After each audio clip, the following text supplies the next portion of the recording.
is far. It is gone. Number 61. He ties Roger Maris for the American League single-season record with 61 home runs. It's a 2-run Judgian blast. Here comes the judge. A 2-run blast, and the Yankees take a 5-3 lead on number 61 for Judge. And the 3-2. Joe deep to left field. This could be it. See ya. He's done it. Number 61. He's been chasing history, and now he makes it. He and Roger Maris are tied with 61 home runs, the most anybody has ever hit in a single season in American League history. It's an incredible honor, and getting a chance to be associated with one of the Yankee greats, one of baseball's greats. Be enshrined with him forever is, it's words can't describe it, and that's one thing that's so special about the Yankees organization is all the guys that came before us and kind of paved the way and played the game the right way, did the things the right way, did a lot of great things in this game, and getting a chance to be, mentioned with those guys now is I can't even describe it. It's incredible honor, that's for sure. Corey Nando and Friends, presented by Mayo Media. Yes, friends. Welcome. It's Thursday. Corey Nando and Friends, presented by Mayo Media Network. Corey, what's up, man? How are you? Yo, what's the deal, Nando? Feeling pretty good. Got a chance just not too long ago, got back in the crib. Obviously, the governor of South Carolina put us in a state of emergency today. We are in the path of this hurricane, but we should be pretty good, just rains, winds, but nothing like what's happening with Florida. So, obviously, you want everybody in Florida in the storm's way to stay safe. So I'm just getting back in. You couldn't even get in Walmart, Nando. It was crazy how many people was out there buying up stuff. So I had to go to another grocery store and get little things I need to make sure that I don't have to go out if it's too bad. You know what I'm saying? You'd have been the only guy in the cards section for whatever that's worth. Yeah, true. Because I was trying to find that optic NBA just came out. Maybe that'd be our next break. You know what I'm saying? But yeah, that's what's up. Hey, shout out to Yankees Radio. I already made that trip, Red. I bought something last night, and I don't know if I should have, but I did. Yankees Radio Network, WFAN, Yes Network, on that Aaron Judge call. Real quick, it's not housekeeping. We just want to give you an idea of what to expect on the show today. We're going to hit up this Thursday night football game. It is very intriguing, to say the least. Virginia Zakis going to be joining us at 3:30. We're going to talk some injuries, all the big injuries. Christian McCaffrey out again today. There were some other big ones. Someone else sat out. He shouldn't have. And I forget who it is. I'll find that out by the time Virginia gets here. I just read it before we came on the show. Aaron Tohill, MMA and boxer fighter, going to come on and talk a little UFC, a little Jake Paul, a little bit of this, a little bit of that. She's great. I talked to her yesterday, video called with her yesterday. She's great. Awesome. But let's get to Mr. Aaron Judge, who hit his 61st home run last night. And man, I don't know if anyone else is like me.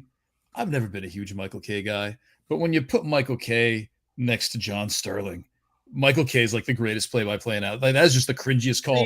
It's not about you and your catchphrases, man. Just let him hit a home run. But still, listen. Like, to me, the home run is fascinating. Obviously, you know what I'm saying. Tying Roger Maris' record and so many different things that we can get into and go down. As Barry Bonds, the true home run king. Yeah, I get that, but that number, that 61, that's still something. Baseball is a sport of numbers. Yeah. That number still has lore to it. You know what I'm saying? Yep. So, and then when it comes to the play-by-play, I got feelings on both of those calls that may be a little bit, outside of the box of thinking. Obviously, the ball, you know what I'm saying? Which probably we are most concerned about, because my first thing was, where's the ball? You know what I'm saying? Exactly, yeah. And then when I found out where it was, I almost doubled over laughing. I wonder if Aaron Judge has been missing all these home runs because he's trying to place it into a bullpen or something. That's been the problem all this time. That hasn't been the pressure.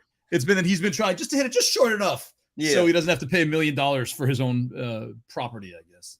So, yeah, no doubt. You know what I'm saying? So, a lot of interesting stuff to get into around it, Nando. So, wherever you want to start, let's just head down that rabbit hole right there, and I'll give you your fantasy executive thoughts. I would like to start with the calls because it seems like you disagree with me on John Sterling as a blowhard. Here's the thing, right?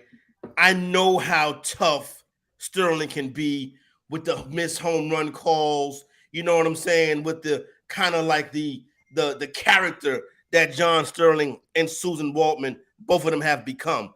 But in a moment like this, I think that's when he's at his best. Oh, come on, man. With his puns? No. Oh, yeah, I love to hear puns during record-breaking moments. No, because it's kind of got that old school feel to it. It's kind of got that. It is not. Michael K does. See, it kind of to me, it kind of has that history to it. Like I expect him a Judgian blast. Like that's to me, that's Sterling in all of his splendor. You know what I'm saying? What happened to you? And then what I like about K was with K, they went inside the booth. And you can see it was authentic. You know what I'm saying? Don't get me wrong. It was rehearsed. He was ready for the moment, but it was still authentic too. So I was satisfied with both calls. But to be honest, I would give Sterling the nod. Did you like, was he nice to you once or something? I don't believe I've ever met Michael K. Yeah, no, I mean Sterling. I never met John. I've seen John Sterling in the stadium before. Like, you know how they got, like, you know, in the stadium, you know, we do rotographers at the park. Yes, but they have like, so they got like a media cafeteria, right? Yeah. So it's funny. The one in Citi Field, they charge the press $5. Yeah. The one in Yankee Stadium is $13. So back. I've seen John Sterling and Susan Waltman in the media cafeteria, but no handshake, Hall of Fame, nothing like that. But I thought it was, I knew everybody was going to trash the Sterling call, but to me, the Sterling call was what I thought it would be, and it kind of was. I was happy for John Sterling in that moment. That's new ESPN, make it about yourself style, man. Can we got? I think we got that queued up. Can we play that again? Adam or Jared or whoever's doing it. Let's go. So let's set it up. If we get a chance, we got it queued up. Let's go. We can compare and contrast. Obviously, you know, we want our listeners to chime in on it as well. But let's go with John Sterling. They are. Yeah, let's go with John Sterling first. And the payoff. There goes the deep left. It is high. It is far. It is gone. Perfect. Stop it there, and that's a great call. He ties Roger Maris for the American League single-season record. You can't even say Roger Maris right or normal. Home runs. It's a 2-run Judgian blast. I like that. It's a 2-run Judgian blast. No. That right there. Blast, and the Yankees take a 5-3 lead. I love it. I love how he got his John Sterling thing in there. It's a 2-run Judgian blast. You know what I'm saying? I know he's making how it can you not like that? It's about Aaron Judge. I know it's about Aaron Judge, but you know, you still, when it goes down in the laurels, people are going to be into what John Sterling's a legendary broadcaster. He may not be Vin Scully. I think he's legendary because he's been around for a long time. We may like to laugh at him, but Nando, you can't act like he's not the voice of the New York Yankees. He's not for me. He's not. Phil Rizzuto is forever the voice of the New York Yankees to me. Okay, all right, you're right. You're right. Holy cow! Susan Waldman is more voice of the Yankees to me than John Sterling. She sounded like she was choked up a little bit last night, Susan Waltman, because when she came in, it sounded like she was getting ready to cry, and I can see that being the case because she's been around for all of these moments. You know what I'm saying? I would put Meredith Marakovitz ahead of John Sterling. Oh, come on. We're taking it too far now. The John Sterling hate is going too far. I can't be the only one. I cannot be the only one. How about Michael K? Listen to Michael K is the call you hear. I'm like, this will last 50 years because it's not him putting a stick into the middle of it. So, okay. So, all right, let's hear the Michael K. Let's get the Michael K one queued up. Let's rack Michael K up. Aaron Judge, you know what I'm saying? Getting ready to hit the historic home run to tie Roger Maris. And the 3-2. Drilled deep to left field. This could be it. See ya. He's done it. Number 61. He's been chasing history, and now he makes it. He and Roger Maris are tied with 61 home runs, the most anybody has ever hit in a single season in American League history. Solid. So now I'm not gonna go perfect. John Sterling was better. You know what I'm saying? Not gonna go perfect, but I like he's chasing history. You know what I'm saying? But like then add the Roger Maris and stuff like that. But still, that Sterling had that Yankee flair. You know what I'm saying? Sterling had that I think you was the Yankee fans, which me and you both are. Yeah. I think you would be 60-40. I think it would go to Sterling. I don't know about that. Well, you know, I don't even like Michael. There's a thing. I'm not even a K guy. You know what I mean? Like I'm just like. Do we not? Here's the you're thing. Forcing me to like Michael K. No. I feel like I'm taking the personalities of the broadcasters out of it, and I'm just basing them. I'm just basing it solely based on the home run call, and that call by Sterling was I like K too now, but the call by Sterling, a Judgian blast. That's what I want for Sterling. Because that's what you expect from him, Nando. Cringy, man. That is cringy. But Jason Bennett, see what he says. Don't you want to whatever? I'll allow you this because usually we agree on everything. And so I'm very surprised this was a departure. This was my favorite part of the thing last night. You know what I'm saying? I was rewinding it back so I can listen to both the calls. You know what I'm saying? I was watching it I didn't get a chance to see it live. Yeah, I was working last night. And then after that, I made a couple runs, whatever. And then I got in the house, and it was like Aaron Judge hit the home run. And I was like, I can't wait for Scott Van Pelt, SVP, so I can watch the fallout, the reaction. You know what I'm saying? Yeah. And then SVP played Sterling, he played K, and he played the Spanish version. Now let's play the Toronto Blue Jays version. I'm just kidding. Rogers Sintra. Kent Herbeck and Joe Carter. Joe Carter's on the call up there? No, I have no idea who does the games for the okay. I was trying to think they got to do Dave Steeb and George Bell. I used to work at MLB Network and not MLB Advanced Media. So I think the Blue Jays, one of the Blue Jays broadcasters is like wear like funny suits and stuff like that. Buck Martinez and Pat Tabler. Buck Martinez is good though. Adam saying Kelly Gruber. I think somebody used to wear I remember I remember working. Except when I was at MLB Advanced Media, you get to know the broadcasters and stuff like that. But I think I forgot who his name was. Kelly Gruber, by the way. I don't know if maybe the joke is that he got fired, but he did I think it was him. I don't want to libel anybody. But there was an event that I think Kelly Gruber was at where he was not nice to our friend Ashley Docking. And Ashley stood up for herself and made him look like an idiot. Yeah, you got to find it, man. You got to find it. It's good. Jalen says, I'm thinking of Tom Cheek. That might be his name. I'm going to search him right now because I'm sure a picture will come up and he'll have a foolish suit on. But I remember that from the days of working at our MLB Advanced Media. When back in this business, I know you got to try to put it together the best way you can. Oh, no, it says Tom Cheek obituary up here. I'm sorry to hear that. All right. Well, that's sad. Yeah, that is sad. Here we go. Turning grim again. 13 minutes into the show. I know. Let's change the subject. So now let's go ahead. Go ahead. No, I was going to, I think we're going to the ball, right? What were you going to do? So everybody's like, Red Rum is like, Vin Scully would have done the call right. Okay, I understand that Vin Scully is the baseball broadcasting GOAT, even though Jack Buck probably really is the baseball broadcasting GOAT, right? Jack Buck, Vin Scully. But let's not act like Sterling is like some bottom of the barrel broadcaster. He's not. He is. I think.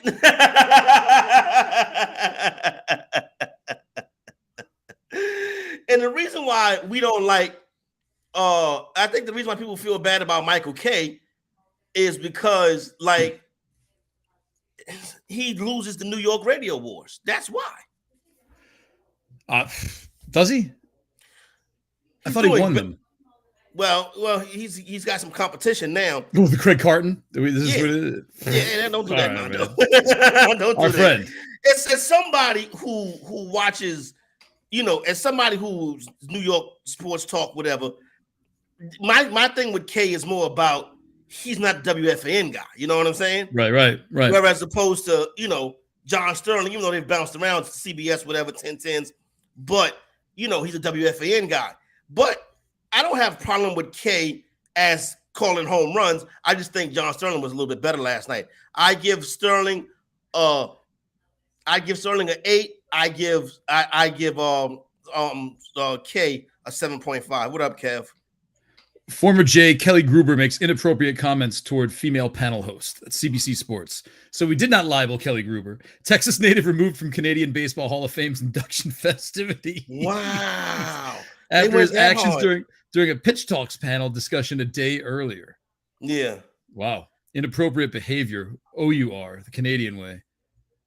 Wow, that's wild. Oh, there's video. That's right. There's video of it. I'll send it to you. You can watch it. Yeah. Because I got a story about a similar situation like that. Homegirl of mine's was it actually made the news too, but it actually was like, do you know a man named Bobby Knight? I was like, yeah.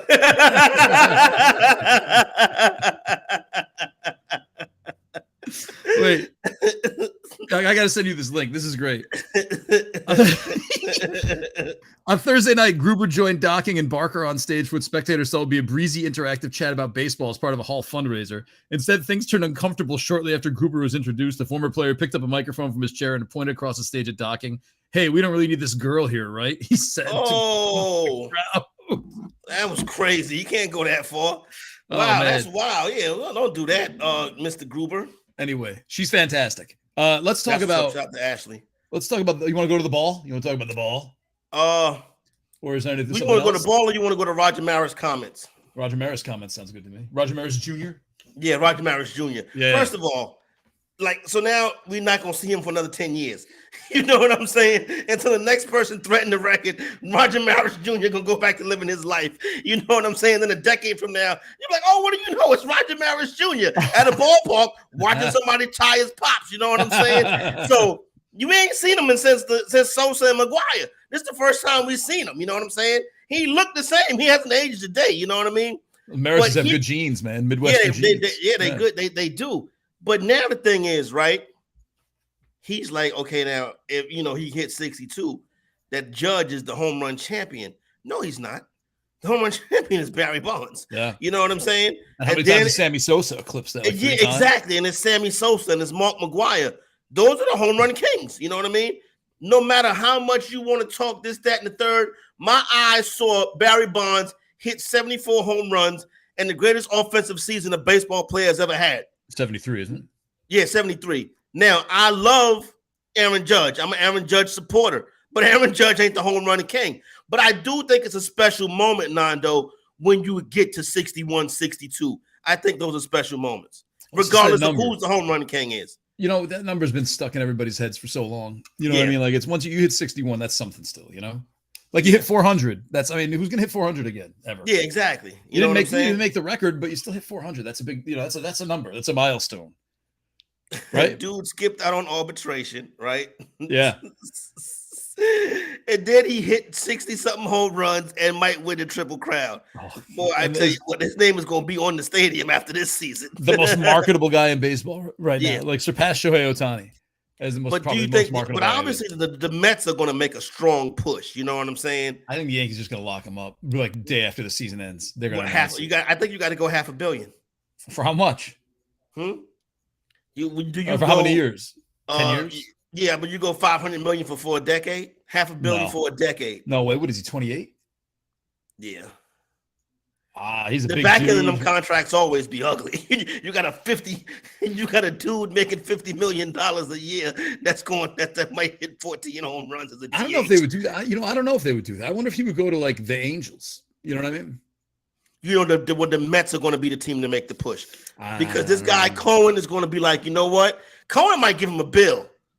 You know what I'm saying? Just try to change the franchise. Can you imagine the coup that would be to get Aaron Judge right after he breaks the American League record to come and play for the Mets? That would be the ultimate chess piece in the back page wars in New York City. Does he want to play? Like, I mean, there's the other side of that. Does he want to play for the Mets? Well, you see, that's the thing. You know, like once you hit 500 million, are you like, well, what's 600 really? Yeah, yeah, exactly. For the Mets, like I don't know. That would be interesting. I'm not sure Yankees fans would care. I think we'd be, oh, cool. He's on the Mets. Still get to watch him all the time. I think you have some of the diehards. You know what I'm saying? That's not like he's going to Boston. Yeah. That one right there would be a stick in the eye. You know what I'm saying? But so that's how I feel about it. Now the ball. Wow, man.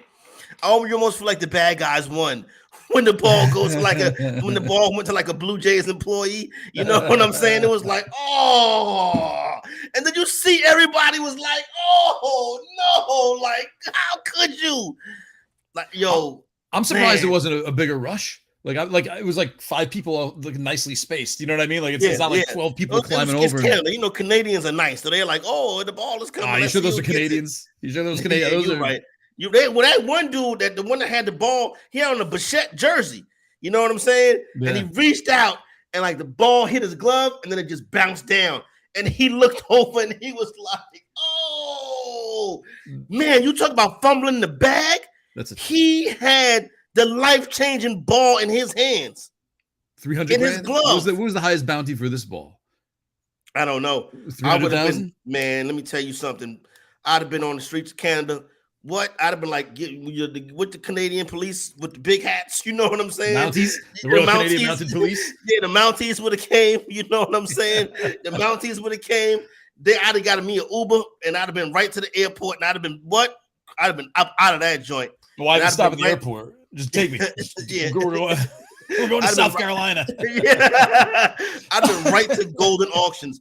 I'd have been on the phone with Golden Auctions already, or Pristine Auctions or something. No, Jalen's right, man. Not all Canadians are nice. That is a common Torontonians are bitter and sour, some of them. Yeah, I've heard that, that's a urban legend that all Canadians were nice. You know what I'm saying? But man, I wonder if that guy's doing any sports talk radio shows today. The guy that dropped that ball, I would love to talk to him, because it's kind of like, yo, son, did you go there thinking, okay, you know what? I can leave here with this ball. He had to, because he had a glove. Unless I don't know if grown. See, my thing is this: like, if I was going to catch the ball, I'm not wearing a glove. I'm trying to catch it with my bare hand. You got to bring your glove, man. It gives you an extra few inches anyway. Yeah, that's true too. The glove does, but you see the glove. I think it's easy to drop it when you got the glove on. You could do the A-Rod. Someone else can do the A-Rod too. You just pop it right out too. Yeah, exactly. You got your hand right. Every time Judge is up, you spray some stick him on your hand. How far is that jump from that? You know what I'm saying? From where they were sitting down into the. If he'd have jumped down there, he wouldn't have got the ball, because then he's like on the field of play, and then he would have Mounties would have came and got him. You know what I'm saying? He would have been dead. Josh Hamilton. That happened to Josh Hamilton. Remember, that messed him up for like a year. He was. I think he threw a ball to a fan, and the fan reached for it and fell down and died. Oh yeah, that's right. Not yeah, that stadium, a different stadium, but I remember that. Yeah, that did screw up his mind. But yeah, that young man, bro, I feel so bad. I don't feel so bad for him, but I'm like, man, you was right there. Yeah, you had the ball in your hand, in your glove, bro. And now the bullpen, and then the fact that somebody from the organization got it is so crazy, because he's like, "Oh, I'm gonna give it to Aaron Judge." And I'm like, "Oh no, the bad guys won." Who would you rather be right now, Steve Bartman, right after that mess, or this guy? I'd rather be this guy. That Steve Bartman thing, I seen 30 for 30 on Steve Bartman. That dude can barely show his face now. They won. Everything's fine. Well, yeah, it's probably past it now. Frankie Lasagna. Is that the dude's real name, Frankie Lasagna? He's definitely not from Toronto. We're definitely gonna be able to find him. Frankie Lasagna, Staten Island. I'm sure he's been on some sports talk radio or some programs today, but shout out to if that's his real name, Frankie Lasagna, I feel bad, brother. But you know what? Hey, the big money ball. Yeah, Blue Jays fan Frankie Lasagna just misses catching him. That can't be right, man. I've given my fake name to so many people who've asked me questions for newspapers and stuff. I know when I say 2 more feet and I would have had it, said Lasagna. You know what's crazy too when you think about it? If those were his tickets, he could have probably sold them for like $3,000, $4,000. So he doubly lost, really. Yeah, for real. Yep. Man, that sucks. Yeah, it does suck. I wonder what those tickets were going for in that section. We'll just look tonight. Tonight's they still the Blue Jays tonight? Night's back. No, they're off tonight. All right. Then they play tomorrow. And then they sort of set with the Orioles tomorrow. With the Rangers? No, Rangers are after this, right? Chris Venture just sent me a message. How about that? What did he say? Frankie Lasagna's a real name. Nah, he sent me a message on LinkedIn. He go after, yo, bro, can I come on a new show? Oh, tell him to come on. We got 4:15 open. We'll see what's up with tell him hit the call button at 4:15. Ask me if you know Frankie Lasagna. He come on. Yeah, so go find Frankie Lasagna. We'll let you on the show. We'll let you talk whatever you want. Coming up in a few minutes, Virginia Zakis from Inside Injuries, who's an old friend of the show, old friend of the two of ours. Probably the greatest. All right, look, I'm not going to put greatest on it because Stefania Bell's really good at what she does too. You know what I mean? But she's up there. Virginia Zakis, what Inside Injuries do is actually a very nice compliment to what Stefania Bell does. It's a totally different angle of things.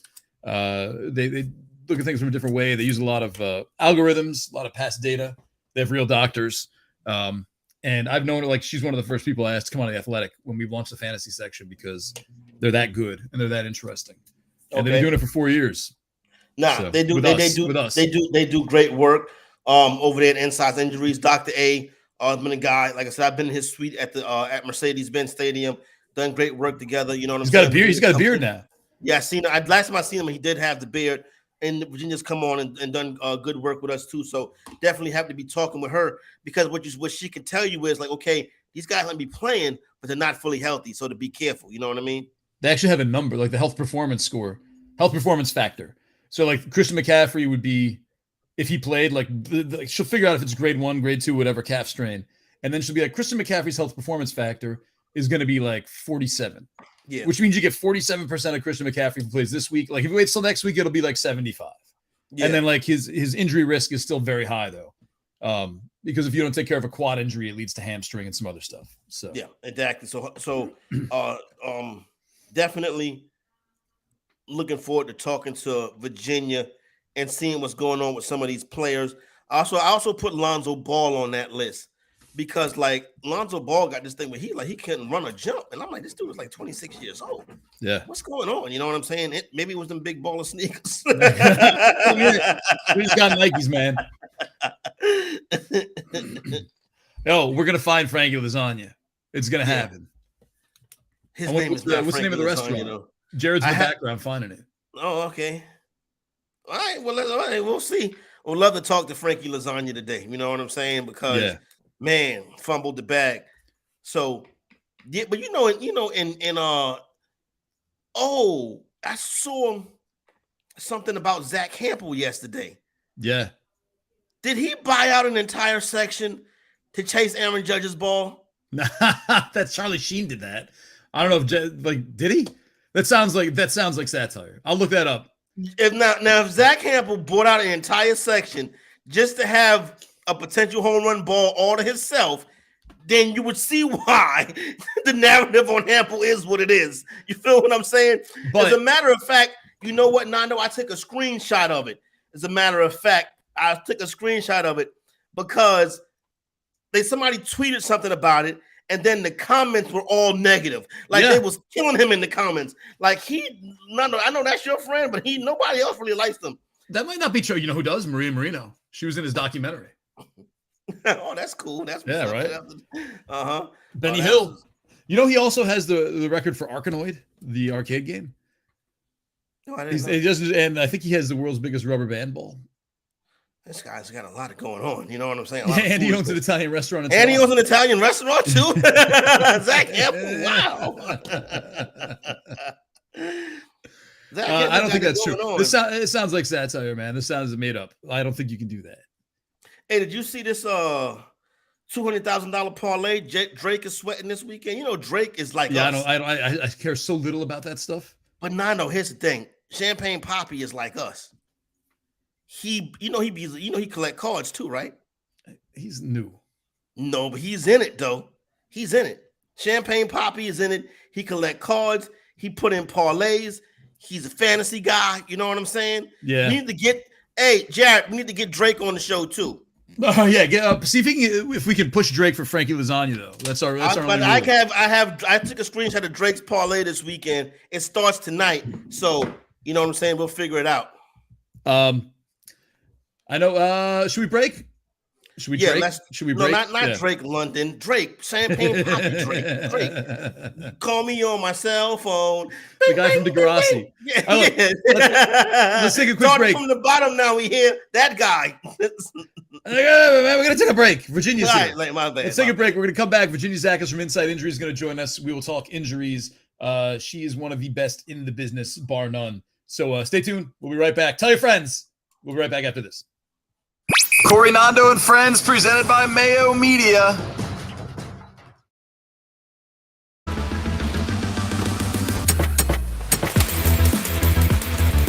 I'm Pat Mayo of the Mayo Media Network and the Pat Mayo Experience audio podcast. Two things which you should subscribe to. I'm also the presenting sponsor of Bettor Sports Network's 3 to 5 p.m. Eastern weekday live block. So you should always tune into that. But what I want to talk about today is daily fantasy strategy and how you can leverage tools in order to both win, but understand what other people are doing, because creating leverage in daily fantasy is about the number one thing you can do if you want to get to the top of the leaderboard. So I'm going to walk through some of the tools that we have at runthesims.com in order to help guide you beyond what the tools actually provide, considering it's a lineup builder, it's an optimizer, it has projections. There's all of that stuff at Run the Sims, but it can also tell us a little bit of a different story. So right now, runthesims.com is already up there. It has NASCAR, it has F1, UFC coming soon, but NFL is the bread and butter of everything. And you're going to get your prop tool. If you want your prop tool, you're also going to get your simulator. And right now, you see it's $2.99 for the package, but because our friends at BSN are so smart, you can go to runthesims.com/BSN, get yourself 10% off, and you're going to want this. You can see all of the myriad tools that Run the Sims provides, but we're going to go to the classic optimizer.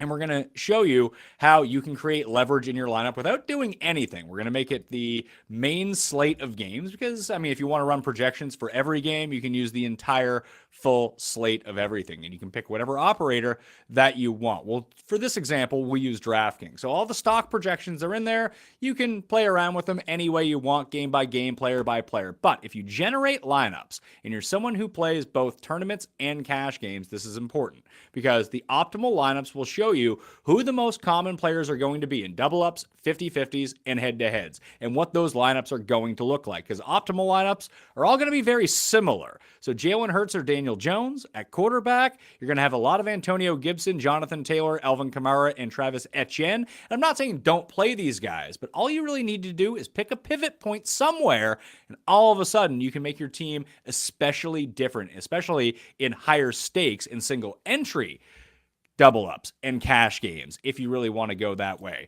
So even when we go look at our player groups and our player pool, when we generate the lineups that we want, you most definitely saw that you're going to have your Jalen Hurts, Daniel Jones lineups. All you really need to do is get a little bit different, come up with a stack in a little bit of a different way, and you see Commanders defense keeps getting spat out. That's going to be the optimal one for week one. So all you need to do is just go a different way, and all of a sudden you've created a leverage on your opponents, and your 3v3 just needs to win that 3v3, and all of a sudden you're printing money.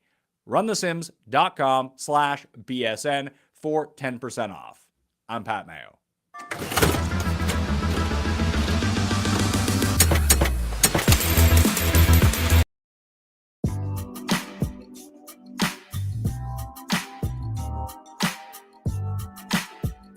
Make bets and follow your fantasy team while you buy, sell, and trade collectibles in real time. Only on Bettor Sports Network.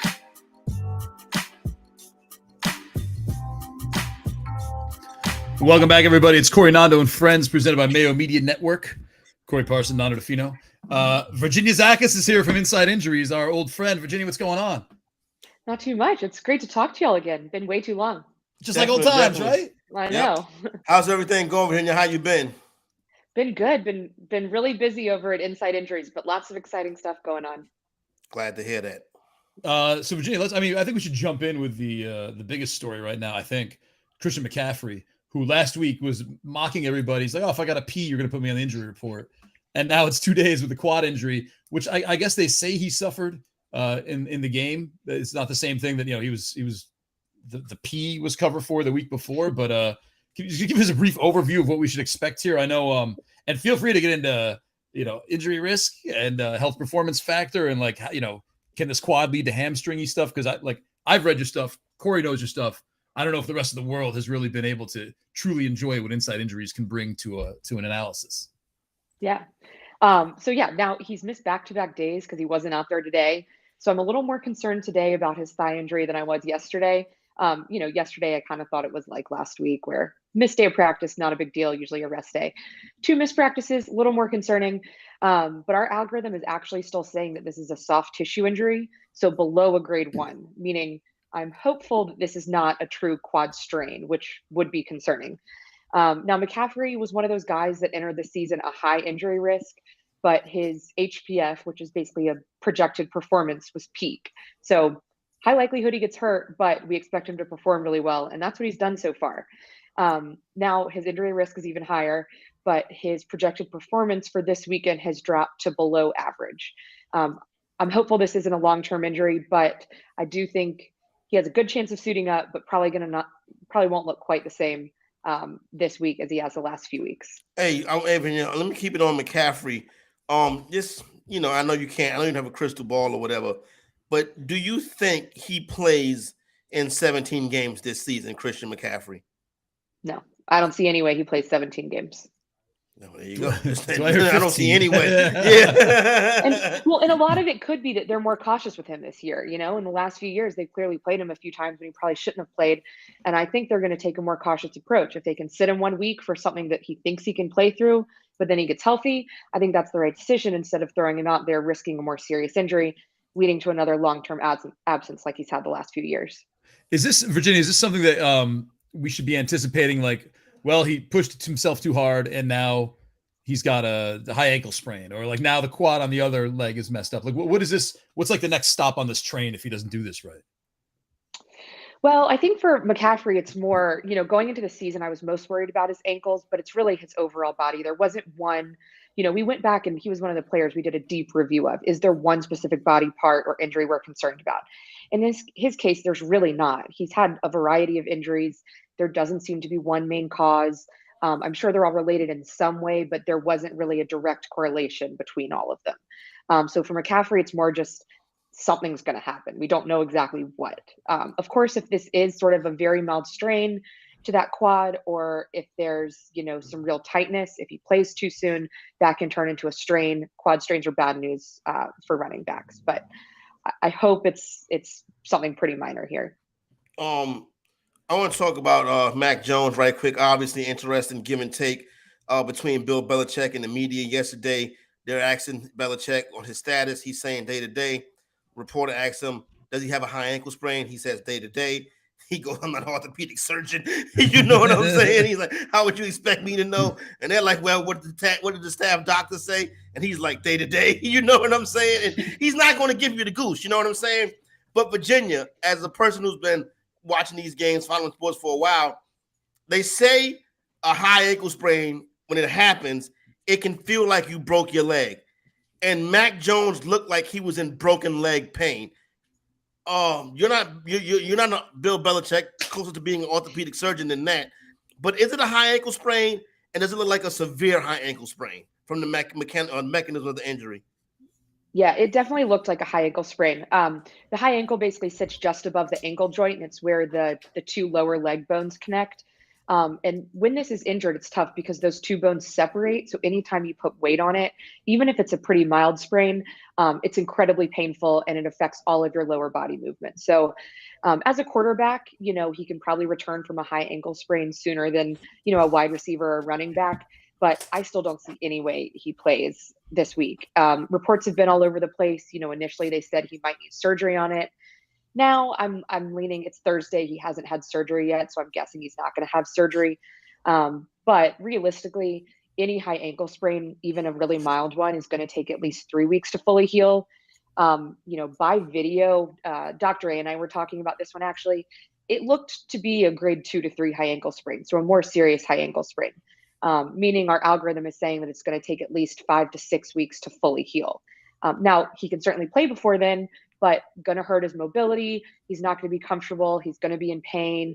If he takes an awkward hit, leg gets rolled up on, he could quickly be out of the game. Could also lead to another compensatory injury. So, I really hope they take a cautious approach here, especially considering how early it is in the season, and sit him for a few weeks so he can get his ankle much stronger and hopefully avoid something more serious. Virginia, if I could stick with the quarterbacks, moving over to Tua, and there's this weird progression of what was his injury, and maybe it's concussion, no, it's it's lower body, whatever. I'm sure you watched. I remember when you actually did the story, like when we saw Odell Beckham do that Super Bowl commercial, and how he leapt into was it Eli Manning's arms, someone's arms, and you broke that down. So I know you could look at film and be like, yeah, this is this. When you saw the wobble, what were you thinking? And I guess how will he be affected by, his injuries tonight? Is it too quick of a turnaround? First of all, I still can't believe they let him back in that game. I know they released that whole explanation for, he had the concussion check, he was fine, whatever. I'm still shocked by it. I think it was horrible that they let him back in that game. But now they're saying no concussion, which maybe is true.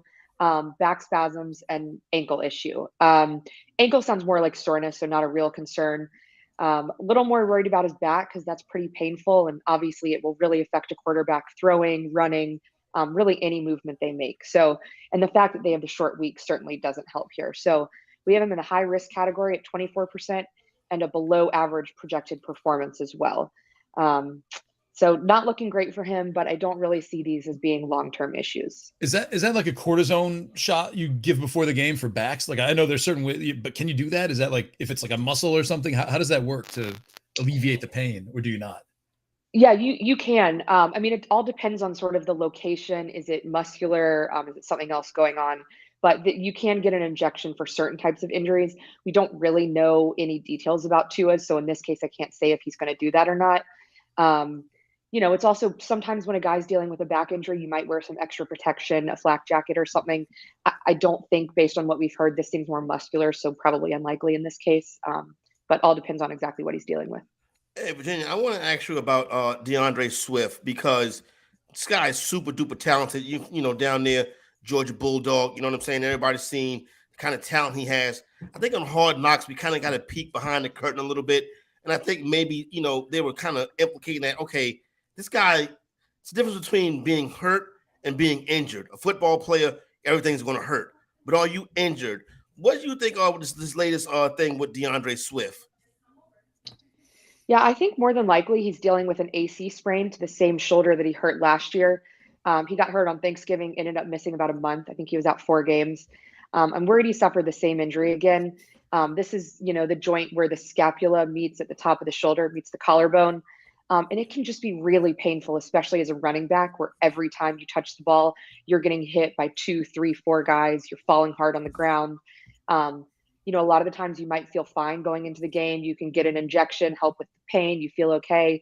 And then you take a few hits and it's like, uh-oh, I don't know if I can keep doing this. Because just the contact with an AC sprain is incredibly painful.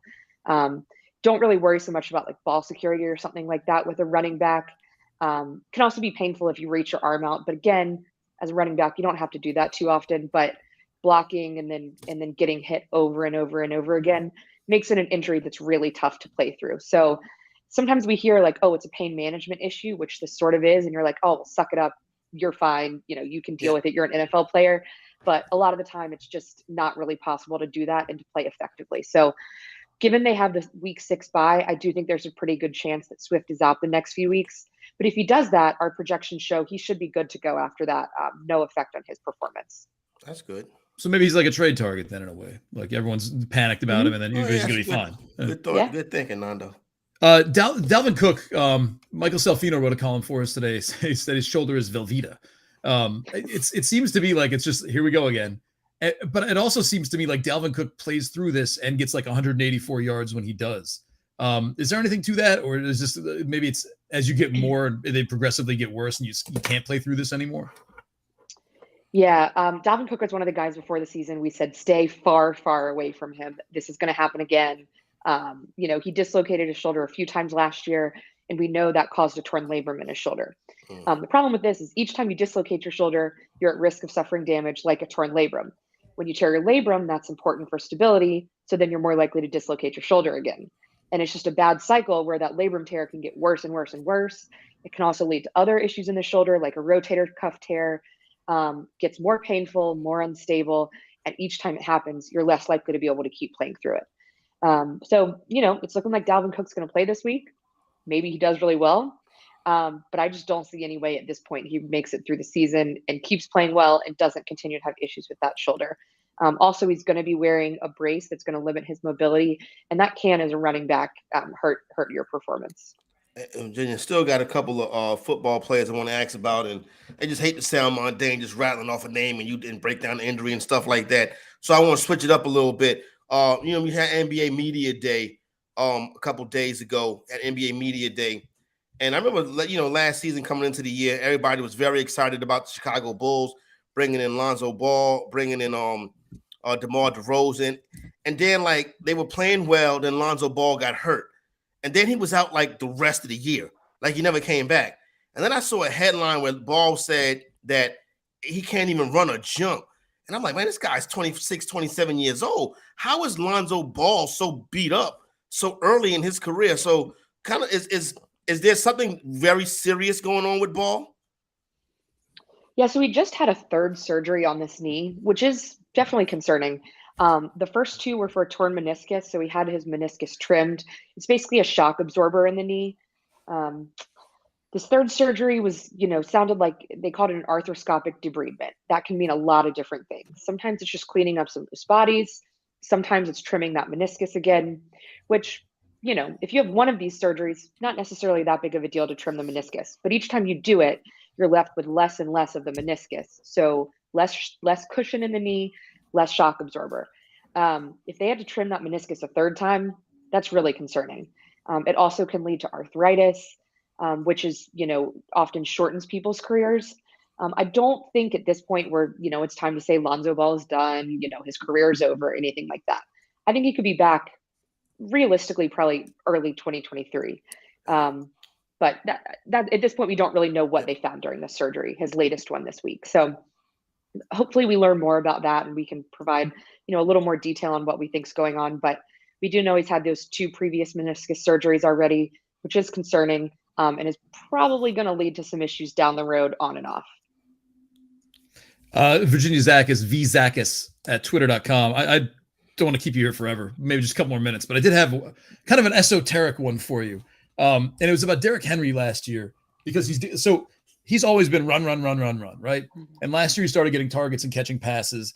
And I think that brings into it a different skill set. You got to turn your body a different way. You got to catch and pivot, whatever. And hurt his foot and he was out for weeks.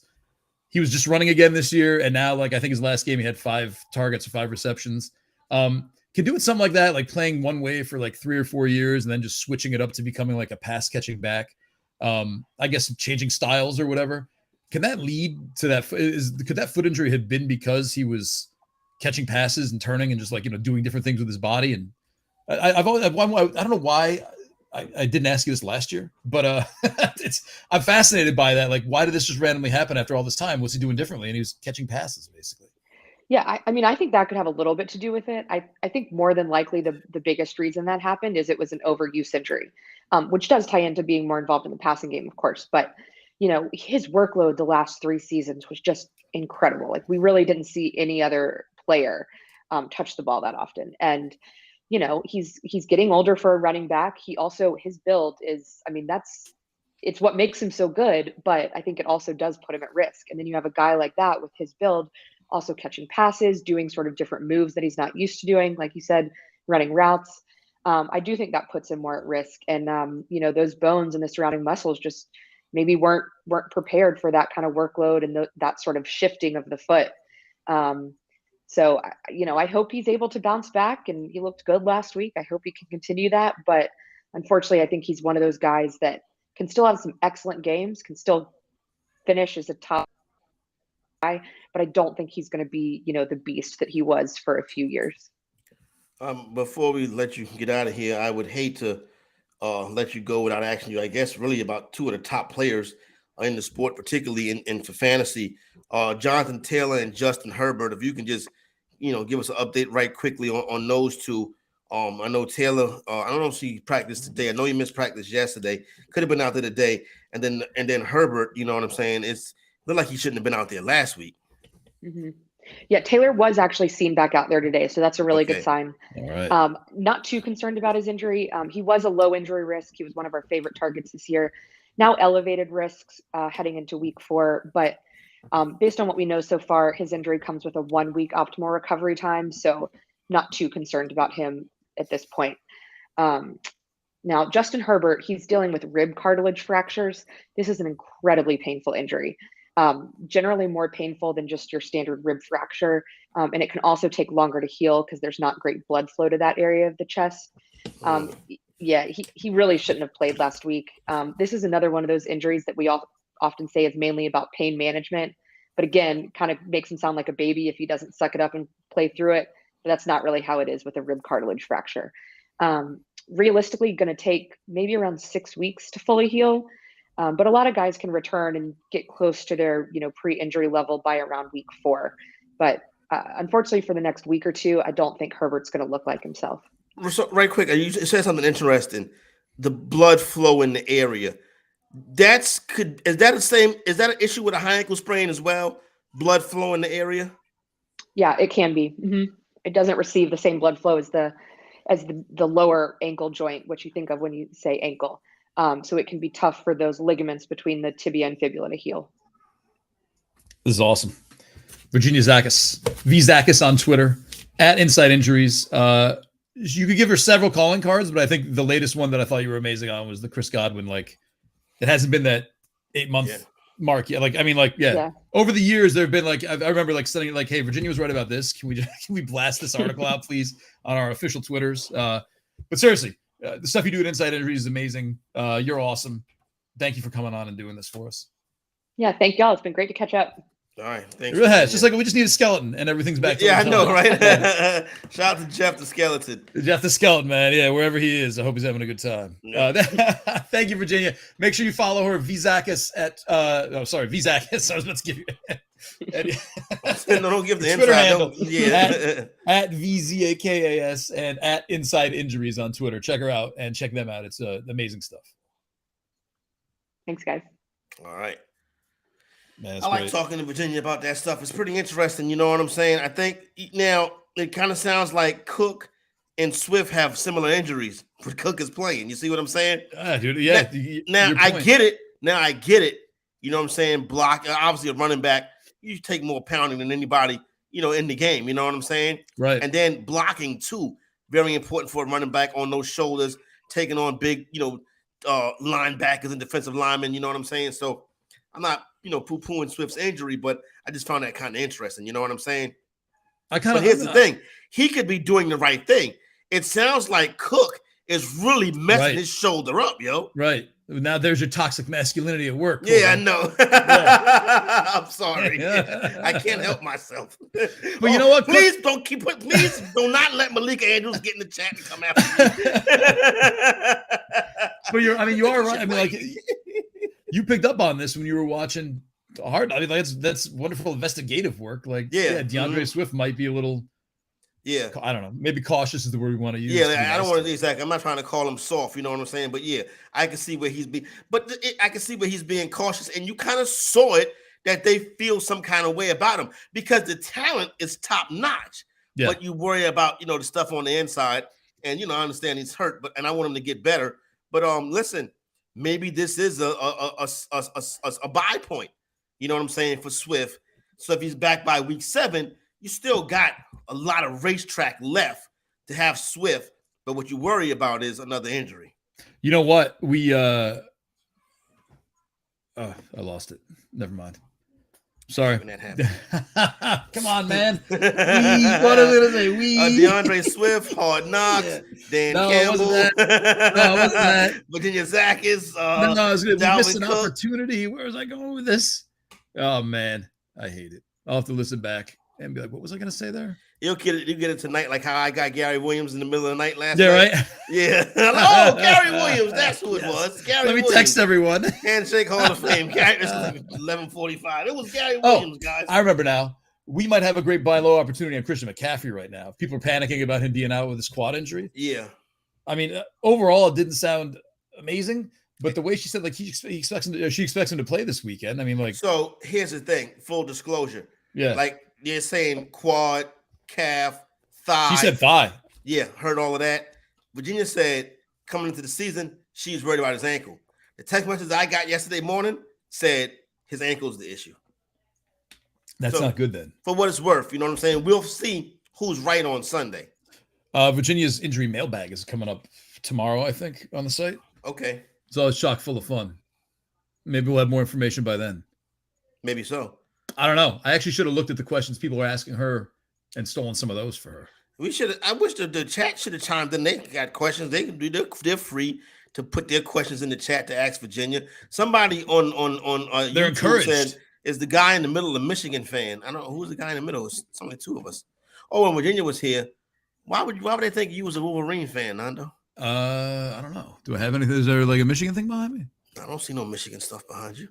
Maybe you're in the middle. Yeah, maybe I was in the middle. Ain't no Michigan stuff behind me. I don't know. Yeah, who said that?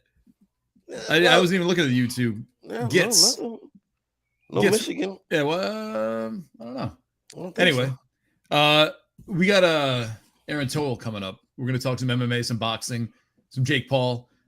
She's fantastic. Talked to her yesterday. She's going to be a great guest, I think. She just knows stuff. And I think, Corey and I don't. So this is we'll be playing the roles of beginners. Yeah. But yeah, if you're into MMA or boxing, you want to stick around. You also feel free, like Corey just said, drop some of your questions in and we'll ask them for you. We will be your vessels. Because we don't know a ton, but there's a bunch of interesting stuff going on. There's a great card this weekend in UFC. I gotta look down for this one. It's like Dern. Nope, I gotta look it up again. But it's UFC Fight Night, and it's supposedly an amazing card. So anyway, stick around. Before we get out of here, Nando, before the show is over, I want to hear your. How would we can do this? We can each do this. We can each give our 61st home run call. You know what I'm saying? No, man. It is high. It is far. A Judgian blast. Great for him. Good job, Aaron Judge. Let's move on. Next up, Giancarlo Stanton. What a slump that guy's been in. Holy crap, man. He must be masking an injury. Bro. Oh, my goodness. I got him at fantasy. I'm in the finals. And he's got me -7 points, I think, this week. Yeah. In a points league, he's pulling up negative points. That's not good. On Thursday. Yeah. For the week. Anyway, we're gonna come right back. This will be fun. We're gonna mess with fighting because we haven't yet, and we don't know anything about it, and we're gonna learn, and we're gonna ask the good questions. So stay tuned. We will be right back. Aaron Tohill coming up. See you in a minute. Are you ready? Join the show with one touch of a button. It's Sports Talk 3.0 on Bettor Sports Network. Front Yard Fantasy with Simon, JL, and Coop. JL, I think this is the game everyone's been waiting for, and the moment in this game that we are probably going to have to talk about for at least the next 15 minutes. The Miami Dolphins took down the Buffalo Bills 21-19, and we got to talk about it. The play of the game, the butt punt. The butt punt.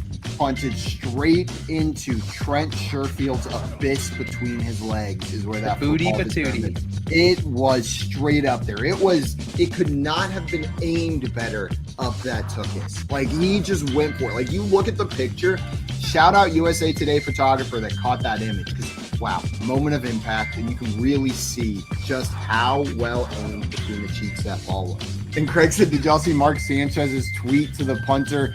I did. Mark Sanchez tweet, stay out of my lane, bro.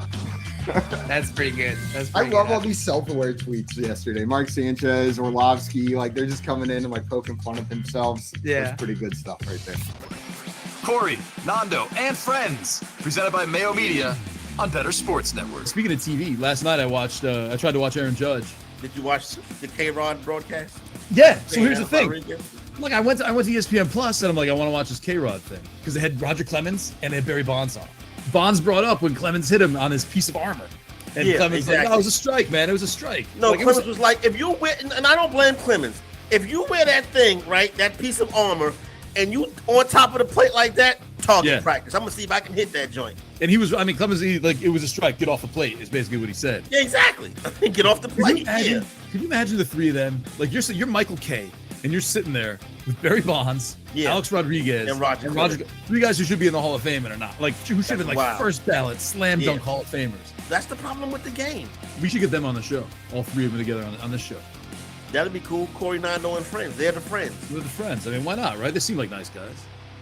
Lunch Money with Kyle and Ray, presented by FantasyGuru.com. I started watching the Jeffrey Dahmer series on Netflix last night, which I knew a lot. That looks pretty freaky, man. Is it as frightening and kind of eerie as it looks? Yeah, it's disturbing. Like, you know, there's no. You think? He ate people, Ray. It better be disturbing to you. I know the story. He ate people and murders. I knew, but I didn't know he was drunk all the time. And well, Ray, I mean, we've all been there. You get the munchies when you're drunk. That would be actually a defense in court. Your Honor, I was drunk the whole time. I was hungry and I needed food and my neighbor was there. Right. What am I supposed to do? And he had like beer cans all over his place. There was a lot of Miller and Bud. I guess he was not only was he a person of opportunity with the killings, he was a beer drinker of opportunity. Because I don't think you normally do one and the other. You should do one or the other. I don't want to tell AB or Miller how to do their business, but don't go marketing that Jeffrey Dahmer loved your beer while he was eating kidneys.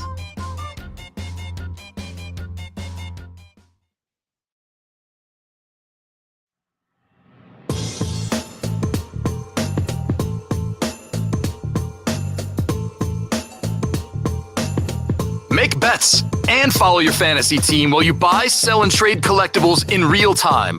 Only on Bettor Sports Network.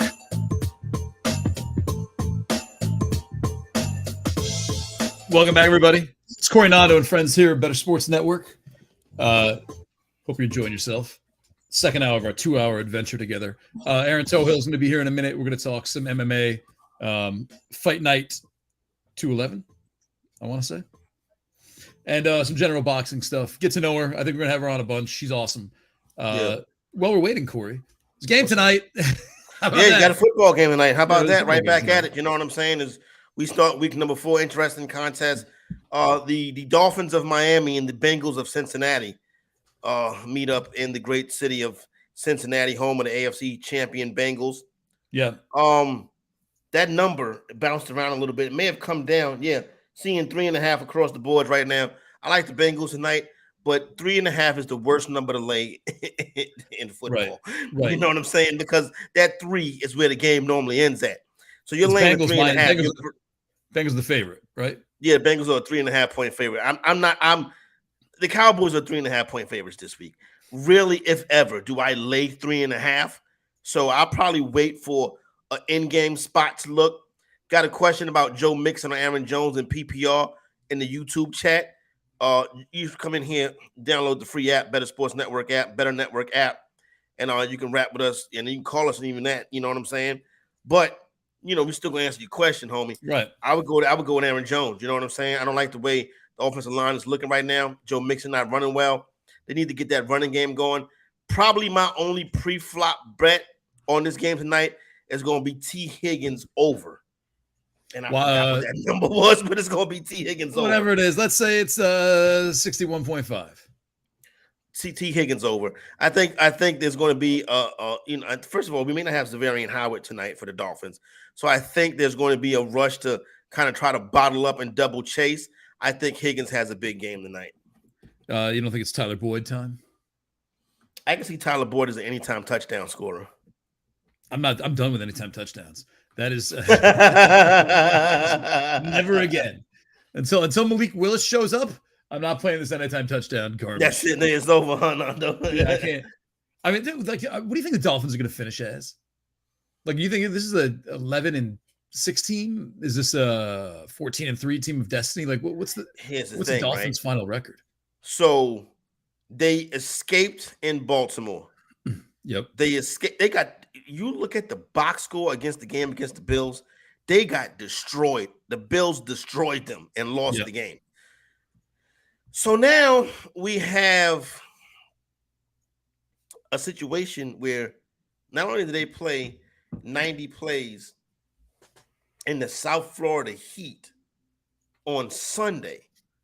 Now here they go on the road to Cincinnati on Thursday, left a day early travel. You know what I'm saying? Right. This is a horrific spot. They're not really going to find a team in a spot this bad all season long. If they figure out a way to win this game, let's not forget about a hobbled quarterback, possibly concussed quarterback. Yeah, exactly. And a hobbled, possibly concussed quarterback. If they figure out a way to win this game, I tell you what, then they could be the real deal. But I would expect the Bengals to be able to pull this one off tonight. Same cat that asked about Joe Mixon or Aaron Jones is asking T. Higgins or C.D. Lamb. This is an 8-team league. Like, you should be able to start T. Higgins and Lamb. You know what I'm saying? Like, right. Well, how many people in this league? What is this? How many roster spots you got? You know what I'm saying? So that should be able to get. You should be able to start. Oh, maybe he's playing DFS. Oh, PPR fantasy. I see. It's not DFS. 10 yeah, teams. It's a 10-team league. Yeah, you don't have to mock him, man. He's in on the joke. Yeah, let me tell you something. That's the thing about 10-team leagues. Those roster decisions be very difficult in 10-team leagues. Yes. Because you're always going to leave somebody on the bench. My thing is, and even in my 12-team league, my home league, where the commissioner might be listening, it should be an extra flex or extra wide receiver. Like, you got to make that lineup, those starting lineups, deeper because there's too many points getting left on the bench. And you will leave the wrong person on the bench in a 10-team league every week. I don't like that about 10-team leagues. It's actually, you're right about that, man. Like, you know, people mock it sometimes, but it's like, no, it's tough. It's tough to make those lineup decisions in 10-team leagues. I destroyed. You're going to leave points on the bench every week. My cousin's husband did a league, like a work league, you know what I mean? Like, not a very serious one. It was a 10-team league. And he's like, we draft for me and run it. Yeah. And this is 5-6 years ago. Yeah, it's a 10-team league, of course, man. Do whatever. I treated it like a 12-team league, and we got smoked, man. We were not. I tucked my tail between my legs. I'm like, I'm sorry, Mo. I didn't mean to destroy your league. Now listen to this, Nando. We didn't even make the playoffs. It's tough. This league, my man Kevin D starts a quarterback, a running back, 4 flexes, a tight end, and it's 2 points per reception. Like, we're getting too cute here. You know what I'm saying? We're getting too cute here. Yeah, it's a lot. It's a lot going on right there. But maybe that was the only league you could find, you know? No, I'm sure Kevin's got plenty of leagues. 2 points per reception. Yeah, that one right there is tough. Yeah, it's a lot going on. I can imagine. You imagine how high the scores are in that league with 2 points per reception? That sounds pretty great, though. I mean, don't you want a lot of points when you're playing fantasy? Huh? I mean, I'd be happy if my score is like 208 to 182. That sounds like fun and not like a 98 to 86 final. Yeah, exactly. I actually don't know. Actually, maybe I do kind of like the 98 to 86 now that I say it. Make 100 points like a big deal. You know what I mean? Like, I had over 100 points this week. That was a great week. Yeah. It's too much. I got 300 2 weeks ago. Like, you know what I'm saying? Like, that's crazy. I can't want to say the scoring gets crazy in that league. Dude, I told you I switched my league from CBS to Flea Flicker this year. My long time keeper league. And I had to reset all of our scoring. And man, we had some weird stuff in there for defense. I don't even I just wish there's I could just go to somewhere and be like, just give me your default defense scoring, please. Because we had so many weird quirks in there that I discovered. And I guess now they're the minutia of if an offensive player fumbles the ball and another offensive player picks it up, and runs with it, is that a fumble return for a touchdown? Yeah. And I'm like, I don't know. Who gets those points? So, man, that's because you got sometimes that's a tough call right there. I would give it to who fumbles? I don't know. Say Chase Edmonds fumbles and Waddle picks it up and runs it into the end zone. Is that a fumble recovery for Waddle? What is that for Waddle? How would you score that in fantasy? That's a touchdown for Waddle. Oh, dude, did you hear? They changed in a touchdown. They changed the scoring on the butt punt from a block. I think they had it initially as a block and then obviously the safety, and I think they changed it to a fumble and a safety, which swung points the other way, which swung 3 points the other way. Man, listen, you got those what you call them people that do the stats? What are they called? Statisticians. No, the official scorers. The official scores. His name for them. All right, whatever the name for them is, when they come out with their official scores and the fantasy numbers change, man, that's tough. I've seen money swing on one of those, like those flea flicker plays where you throw it back like the Stanford. The band is on the field. Yeah. The band is on the field. Yes. You're losing points when the band is on the field. You know what I'm saying? One of my It's funny worst for a minute. losses of all time. What was the guy named? Quarterback of the Bears. The Bears had like a backup quarterback, Joe Webb. Maybe it was the Bears versus Vikings. Joe Webb was quarterbacking for the Vikings, and he fumbled on the last play of the game, and I lost in week 15 because of that. I wanted to quit fantasy that year, bro. Was this the year when Joe Webb was a tight end, but he was playing quarterback? And Could so have you could been. put him in as your tight end, and everyone was like, yo, you can get 20 points at your tight end. Could have. Well, at this particular week, he made I didn't have Webb. The person I was playing against had the Bears defense. That's what. Okay, got the 2 points for that. Yeah, he got the 2 points for that. And here's the thing about it is, that season, going into that game, I was 14. No, I was going into that game. I only had 2 losses. The third loss, all 3 losses were against the same dude. No, he had your number, huh? That's the year Michael Vick was the Eagle. Michael Vick went crazy for the Eagles. I remember that. Yeah, we got a question from Aaron Hendel. Fantasy start Tua tonight? Oh, I get it. Fantasy start Tua tonight over Kyler? Question mark. No, I would go Kyler this week versus. I go Kyler. Kyler plays Kyler's very good on the road. Or the Cardinals play good on the road. I would go Kyler. Speaking of Kyler Murray, I got a Kyler Murray comp after we talked to Aaron. I was watching the I Am Athlete podcast last night. Yeah. And they had a guest on, and the guest reminded me of Kyler Murray, like a dude who is like, oh, I'm better than everybody. I tell you who it is after we talk to Aaron. Come on, you can tell us. All right, so I'll tell you now.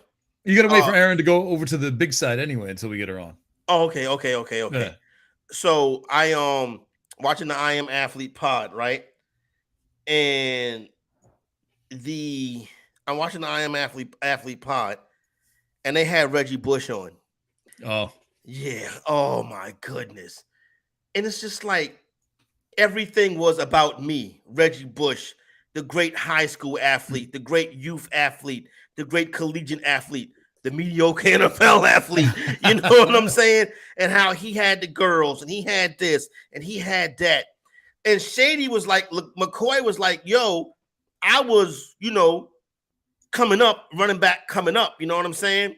And I looked up because you was a shifty back. I'm a shifty back.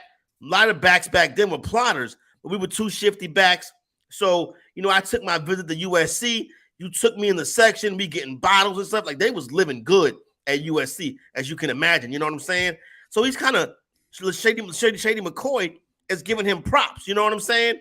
Right. And Reggie Bush is sitting there like, oh, yeah, that's me. And Pac-Man Jones was looking at him like, bro, I wish you would shut up. You know what I'm saying? Like, I'm just like, man, I couldn't get 10 minutes into it. I wanted to watch it, but I couldn't get 10 minutes into it because it was like Reggie Bush, as I'm watching him brag about himself and seem like he's an elite teammate and he's above everybody else, I thought to myself, this guy reminds me of Kyler Murray. Scrubbing your Instagram. And I can see Kyler Murray being that type of, oh, I'm the best, always been the best athlete. You know what I'm saying? Always had the most this, always had the most that. Yeah. Kyler Murray being that guy, all about himself, just like Reggie Bush. Like, they was asking Bush questions, Nando. He wasn't even answering the questions. He was talking about other stuff. And I'm like, that is terrible. And you're on TV? Kyler Murray would have hit 62 home runs by now. Kyler Murray hits a blast to deep left field. It's Murray. Murray-licious. A Murray steak for Kyler. The man from Kyler Hill. Oh, Murray, he's not sorry. Murray Wonka and the Home Run Factory. Oh, man. We got problems. So anyway, yeah, I would start Kyler Murray over Tua to answer your question. Yeah. Reggie Bush went out with Kim Kardashian, or am I making that up? Reggie Bush was Kim Kardashian's second celebrity boyfriend. Her first celebrity boyfriend was Ray J. The mom released the tape. How weird is that? You know what I'm saying? Oh, you want to see a tape of my daughter having sex? And then her second boyfriend was Reggie Bush. And then Then she dated Miles Austin for a little bit too.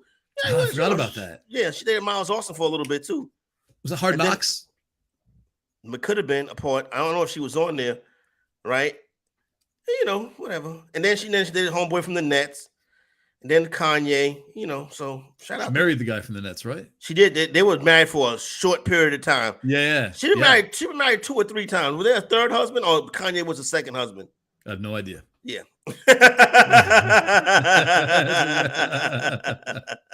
A little too deep. You don't keep up with page 6, Nando? I do, but I mean, it was such a long time ago that I forget. You know, so much new stuff in there. I'll see if I can find my man T. Higgins prop, but I think T. Higgins gonna have a good game tonight. You know what I'm saying? So I got BetMGM open over here. Yeah, okay, cool. T. Higgins reception prop tonight. It's something I was looking at, and I think it's a good one to hop on. That's probably my only pregame bet because I'm never going to lay 3.5. Never. Just, I mean, like this game. Unless I just think it's a wrong number. I'm about to do some research on that number 3.5 and how that played out last year. Go ahead, Nando. Let's see. Player props. Well, hold on. You got to give me some time. All wagers. Receiving yards. There we go. Yeah, you're probably going to beat me to it. Congratulations. T. Higgins 65.5. Smash that. Oh, it's pretty good, man. It's at 60. What, 61.5? Good job. How about that? Good job, Nando. Just to the under. Interesting. Did you get your email today from BetMGM? It has, I think. Yeah, I did. It got tonight. Tyreek Hill. It's a lot of Tyreek Hill tonight. Big matchup. Tyreek Hill versus Eli Apple. Hill was talking trash about Eli Apple. 2 of them have like a little history. Now they don't have a history like Lattimore and Evans or Cortland Finnegan and Andre Johnson. I think it's more of a friendly type thing. I don't think it's going to be no fisticuffs tonight. But a lot of people are betting on a Tyreek Hill touchdown tonight because he's going up against Eli Apple. And as a matter of fact, Tua said if they get in a 1-on-1 situation, I'm gonna throw the ball to Tyreek. you better not short hop it.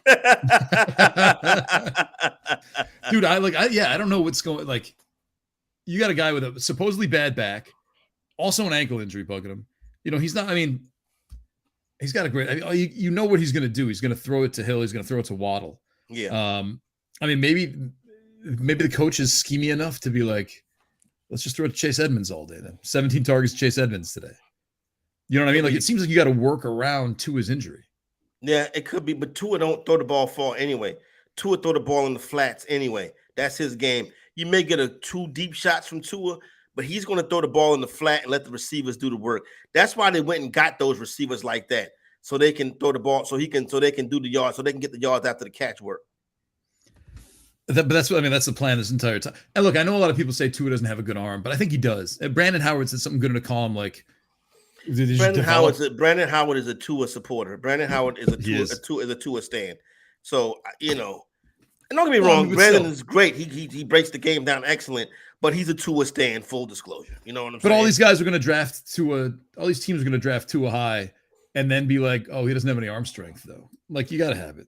It just didn't disappear, right? No, I would agree with you on that. Well, here's the thing, right? How does Tua, like, how are they going to pay these people? Tyreek is making big money. Yeah. Waddle's going to be making big money soon, and you have to pay Tua soon. So somebody's going to have to get traded to cut at some point. It's probably going to be Tyreek Hill. 76% of the bets are on the Dolphins tonight on the money line, plus 155. Only 47% of the handle is on the money line. Everyone, the majority of the handle is going. That's people taking a shot on a Dolphin win at that inflated price. What's the spread handle? Spread handles Dolphins, so it's plus 3.5. The bets and the handle. The bets are 55% Dolphins. The handle's 56% Dolphins. Yeah, but it opened at 2.5. So who knows, like where those. To me, that's a trendy underdog right there. That's a trendy underdog. That's what the Dolphins are tonight. A trendy underdog. Just had the big win. You know what I'm saying? Bengals not looking great. So that's basically a trendy underdog. I like to fade trendy underdogs, but I'm not going to fade them at 3.5. You know what I'm saying? Right. Look, some of these games we can just watch like normal people. Yeah, I'm cool with that. Put on Dude Perfect. Yeah, I'm cool with that. I'm not watching that Dude Perfect. No. I'm not watching that foolishness. I'm not watching that foolishness, the Dude Perfect thing. Yeah. Oh man, I'm going to watch the Next Gen tonight. I want to see what that's like, especially Tyreek Hill. Watching a Next Gen live broadcast. Doubt. You know, Tyreek Hill just went. Oh wait a minute, they're going to be doing something different tonight. They have the regular one. They got the Spanish one. They have a next gen. I don't know if people are talking on it because they didn't have names, and I haven't watched it the last 2 weeks. I was just so obsessed with Dude Perfect. Yeah. Yeah, there's a next gen stats feed, and I don't know if that just uses the regular feed and like has like a, an outline with like just a bunch of stats getting pumped in there, or like, remember when they used to have the hockey puck glow, like if they had like 33 miles per hour on like on Tyreek Hill going like this. Oh, okay, that's gonna be interesting. I think Taylor Rooks is interviewing Jamar Chase in the pregame tonight, so I'll tune into that. Oh, here we go. Hey, we got Aaron. Hey, thank you for rocket science. Welcome. You guys, this is like, of course, new to me too, trying to do this. So thank you for being patient. I really apologize. Thank you for the 400 tries. We kept seeing the little thing pop up in the corner. We're like, here we go. Yes. All right. Go ahead. Aaron Tohill, everybody. Hey, what's up, Aaron? What's going on? Hi, how are you? Yeah, Tohill. not Tohill, not Toughill. When you messaged last night, we were on that group chat, and then, I'm like making dinner on this, and I'm thinking, what is he saying? And I go, yeah, Toughill. That's what they usually say too. And then Don chimes in, he's like, Tohill. And you're like, I'm going to believe the person whose name it is. And I go, oh, fuck, he's right. It's So Aaron's awesome. We talked a little bit yesterday, went over some things. She's gonna come and talk some MMA and boxing. We're gonna have some fun here because Corey and I think we made this very clear on the text messages group that we're in. Novices. You know what I'm saying? You are the professional here to guide us. That's why we're here. So go ahead. Go ahead. No, Corey, you go ahead, please. I'm because I'm just right now. I'm trying to get to the whole thing. So you roll with Triple G. Yeah, I'm a big Triple G fan. Okay.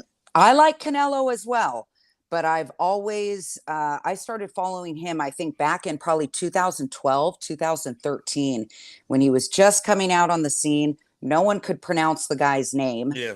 And even I couldn't. And I'm like, there's something about this guy that was special. And I loved the way he fought. I loved everything about him. I loved his charisma.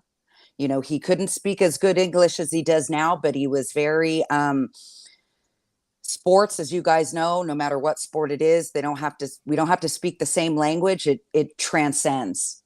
You know what I mean? And when somebody has passion for something, no matter where they're from, what language they speak, that's why boxing connects so many people, or sports in general, But going back to that, I've been a big fan of his. So that's what's up.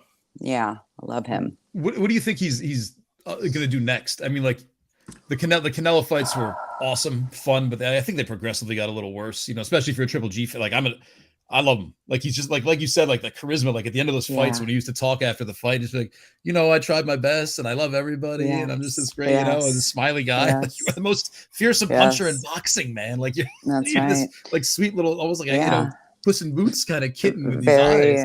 Yeah, very endearing, and I think that's what people like, where, you'd see that guy walking down the street and you'd have no idea. So you'd be like, yes, Max, big drama show, and the Mexicans were, and he has a huge Mexican following because he fights like a Mexican, and that's how he garnered those people. And, but yeah, I like Canelo. I used to be a big hater because of course that's my guy, but he's another one, has improved every time out. He's another one that worked on his English. He can speak it. I mean, I'm a monoglot, so they can both speak English better than I can speak their language. So, but not happy with that fight that they just had. Yeah, I was going to say, do you think that's it for Golovkin, or is there going to be something, some more? Is he going to maybe slide over to media a little bit? No, he's going to fight. I would like him not to, because that's just me. And I think it's like any sport, he's 40, but in boxing, he's 20 years on that. Just like in football, it's the hits you guys take. It's like boxing. We take the same type of punishment. So he had, he's like 360 wins and 10 losses or something in amateur fighting. He's been doing this a long time, and now his record is like 42-1.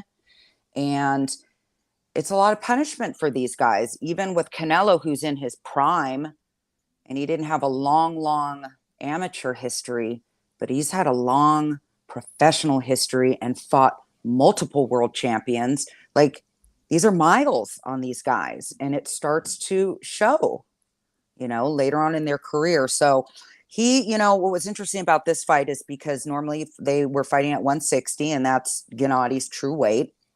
This fight was 168, undisputed, because Canelo has 3 undisputed in 3 different weight classes, which is fucking insane. So Gennady still has, I think it's the WBO, and then he has another belt, which is not in the Big 5, but he's still a champion. And they can do a unification bout. I think they were talking about Erislandy Lara, who Canelo has fought as well. And I like him. I think that could be a good fight for him. He's another guy that has a lot of miles, and he's crafty, but he's not a young blood that's coming out and 22 like these Shakur Stevenson and Haney and Cambosas, like all those guys. I mean, it's a big difference, 10 years. So I ask you, like, when did you decide? What made you did you like fighting? What made you want to get into fighting? Like, is it something that you're passionate about? Do you have older brothers? Like, where did it come? Where did the, what I'm saying, the guts, what I'm saying, to hop in the ring and lace them up and go toe to toe with somebody? Where'd that come from? I think there's 2 type of people. I think it's in your bloodline. Yeah. And I think you're born like that. And I know that I was, because at 4 years old, I was hitting people and violent and had, and I believe that. Like, it's just, you get it, right? So it's in the bloodline, it's in the clan line. And I was always fighting. I've been in countless, a lot of stupid things, but I was an athlete growing up. I played soccer and I did softball. From? I'm actually from LA. Okay. I grew up in LA. So my mom's side is from Wilmington in San Pedro. And then my dad was from Philly. Okay. So there's a lot of fighters in Philly. So that's that Philadelphia blood. I think so. Yeah. Most people think I'm East Coast just because, my demeanor or whatnot. But just going back to that. Yeah. I mean, I was a very good athlete always. And, but I had a violent streak, and I had a chip on my shoulder, just like a lot of kids growing up. And I was kicked out of 5 high schools in 3 years for fighting. And I moved down from LA to Orange County on my own. I graduated early, not because I was a valedictorian, because I was kicked out of so many schools. Let's get her out of here. Let's get her out of here. So it was I graduated from continuation school because they were just like, Toe Hill, what are you going to do? I'm like, I fucking know. And so came down here and I put myself through OCC and got an AA and just kind of didn't really know what was going on. Still, a lot of unresolved, unchecked, just anger, like a lot of kids.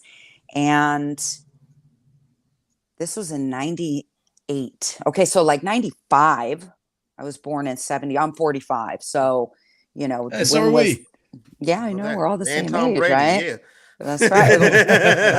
That's right. So yeah, I mean, I'm 45 years old, and I think a lot of people were watching that, the UFC and how savage it was. And there was just something I was drawn to. I thought it was so primal and so raw, and I was all about it, or thought it was. So a little bit after that, I think when in like 95, so I'm 18, I started training jiu-jitsu, and just to give myself an outlet. And about a year or 2 later, I met my coach who ended up, cornering me for many of my fights. But I never had back then in 98, 99, 2000. Okay. If you're fighting back then, it's because you can cuss on this show, right? I think so. Yeah, no one said anything yet. You've done the first 2, so congratulations. Yeah, we have no one's my phone's not blowing up. Yeah. So, I mean, if you're fighting back then, it's because you were crazy. And there wasn't sponsorships. There wasn't things for women. There wasn't modeling gigs. I didn't even know people were watching this. I was fighting in Japan. And, when you look at my record and I'm cross training in boxing, and it was only because to help me stay busy because we couldn't go to Japan every other month. And but I had no idea that a career was taking place. I didn't have the intention of I'm going to be some champion fighter. I loved it. I loved Lucia Riker. Everybody knows her, right? She's in her 50s now. And I grew up watching her and like Bridget, Baby Doll, Riley. These girls were fighting on like USA Tuesday night fights. You guys remember that stuff? So we were watching that, and there was just something I was really drawn to. And when I saw other women that were doing the same thing as me, let me try that. So I started training. And really, it was like, I think maybe 6 months. I had my background was jujitsu originally. And my coach goes, hey, I think, you're ready to fight. So I had my first fight in 1999 in Aruba, Gilbert Ibel. So, you guys were saying you don't follow MMA a lot, but these are like old school guys like Mark Kerr, like this is like way back in the day. So like Keith Haring, Gilbert Ibel, couple other guys that were on this card who ended up being big stars. They fought in the UFC as well, but Pride. I don't know if you remember. I remember Pride fighting. Yeah, I saw a ticket stub recently for Pride 1. How about that? I just saw that like today. That's interesting. Yeah, let me ask you. I'd be wanting to know like people. Like I don't know if we want to start a beef or something like that. But if you want to go at somebody and set up the next bout, you know what I'm saying? I'm willing to be the Don King. What do you think about Clarissa Shields? I like her. I'm cool with her. Okay. I'm cool. She fights in a couple weeks. She's got to fight in a couple weeks. Big fight. This is big shit, and so like these are the elite of the elite. And obviously they postponed that card because of the Queen dying that same weekend, but I'm all about it. Was she on the Jake Paul card too? Did she get postponed twice? Clarissa was not. It's probably Serrano. Right, Serrano, right. Yeah, okay, sorry. Who no, that's why, what we're talking about. That's why you're here, yeah. That's why I'm here. So Serrano was another one just kind of jumping back and forth, but, she's a multiple world champion, as I think like 8 divisions or something incredible, and she never, something about her, even though she's this great fighter, she could never really get like mainstream traction. And I don't know why that is. I don't know her personally. My personal opinion on that would be just something with the charisma, something that people aren't connecting with. And I don't know what that is, but she's been around a long time. And there's a disconnect.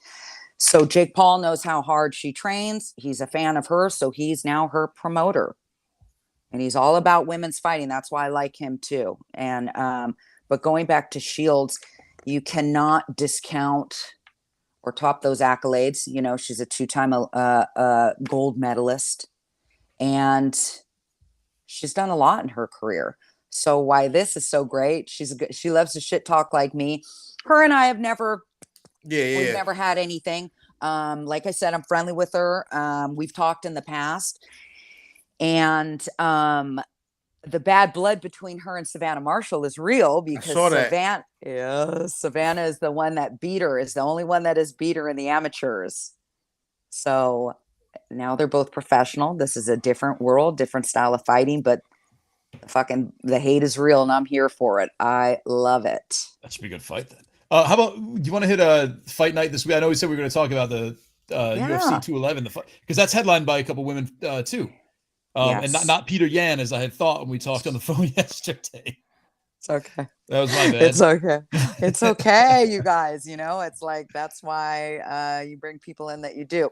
So this is a kind of an interesting card. I think a lot of people will watch it? Probably not. But if they do, it's going to just be to tune in to see Dern and Shonan Yan. So they say Yan, Shonan Yan. So there is several fights on the prelim, and then, they have the main card. So it's a smaller bout at the Apex.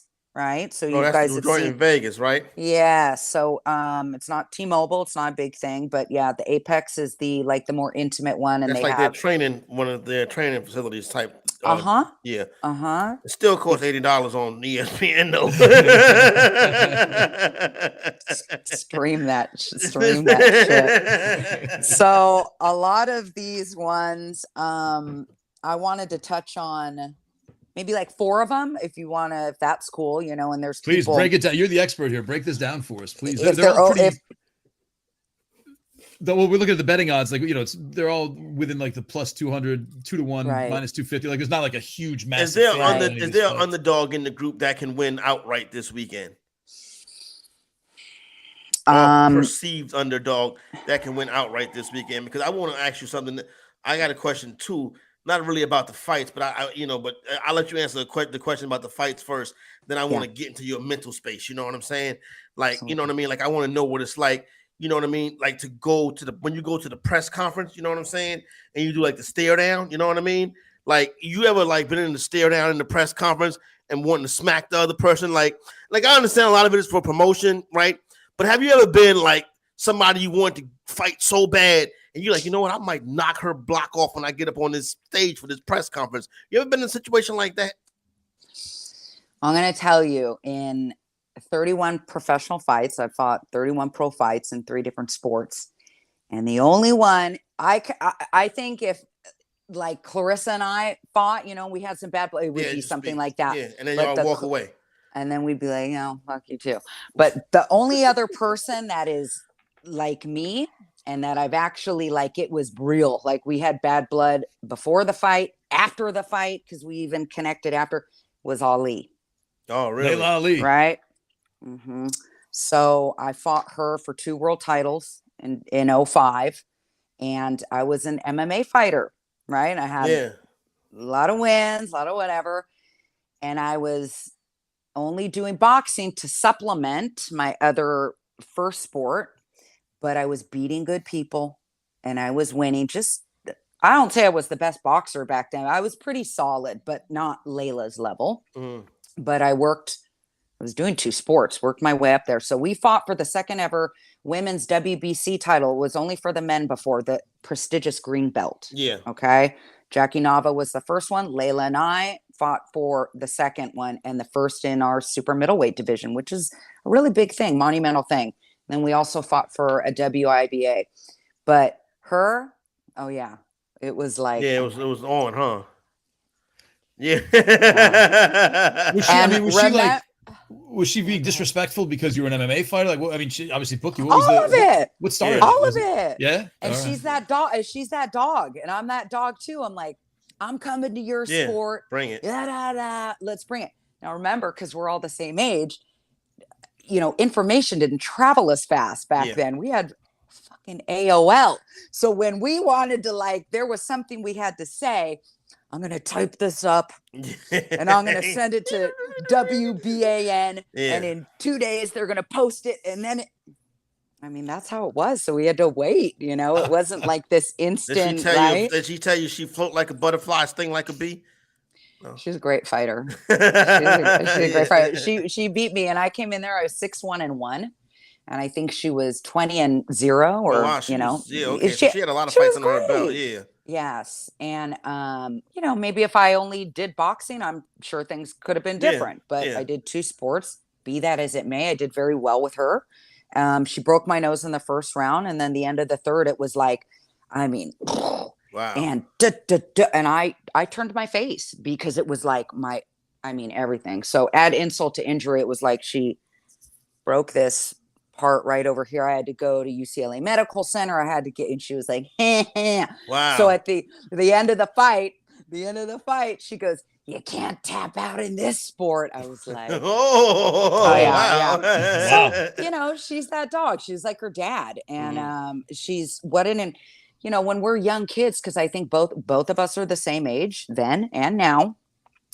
She's still that dog and she'll go 0 to 62, but I don't really think anyone knew how incredible something like that was to be involved in that. That's cool. I think about the loss I think about the embarrassment. I was on Showtime. But the experience is awesome, though.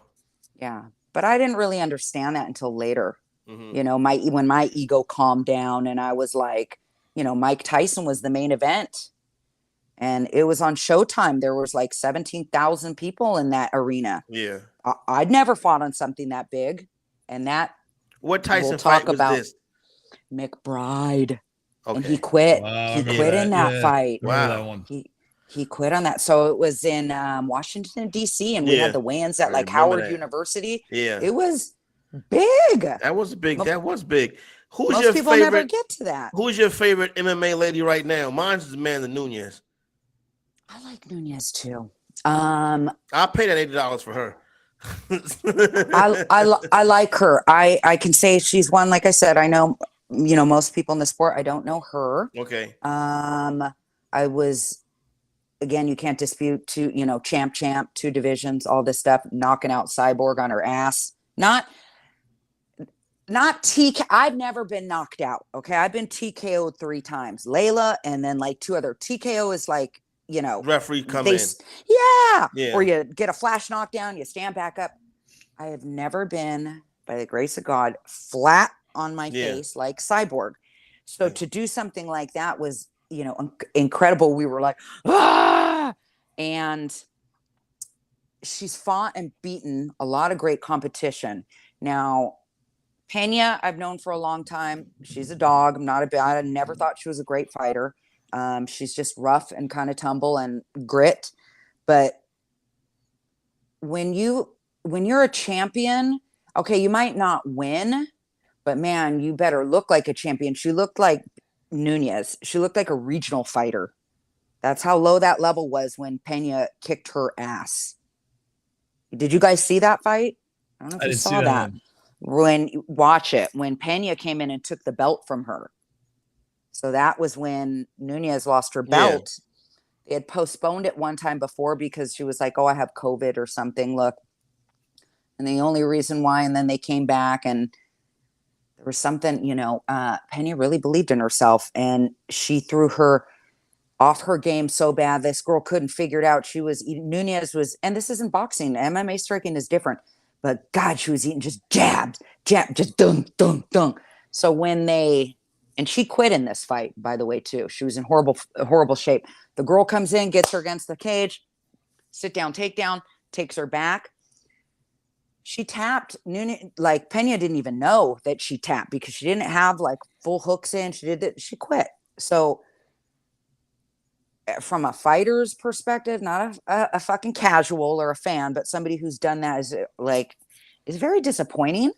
And a little embarrassing. Rogan said the same thing. He goes, this is like, you know, and he speaks his truth too. He just went, she looks like a fucking regional fighter, which I agreed. And, you know, she came back and she got her belt and it was a nice fight and she had her number in that fight, but maybe they'll have a trilogy. So, but I do like Nunes. And do I have a favorite female fighter right now?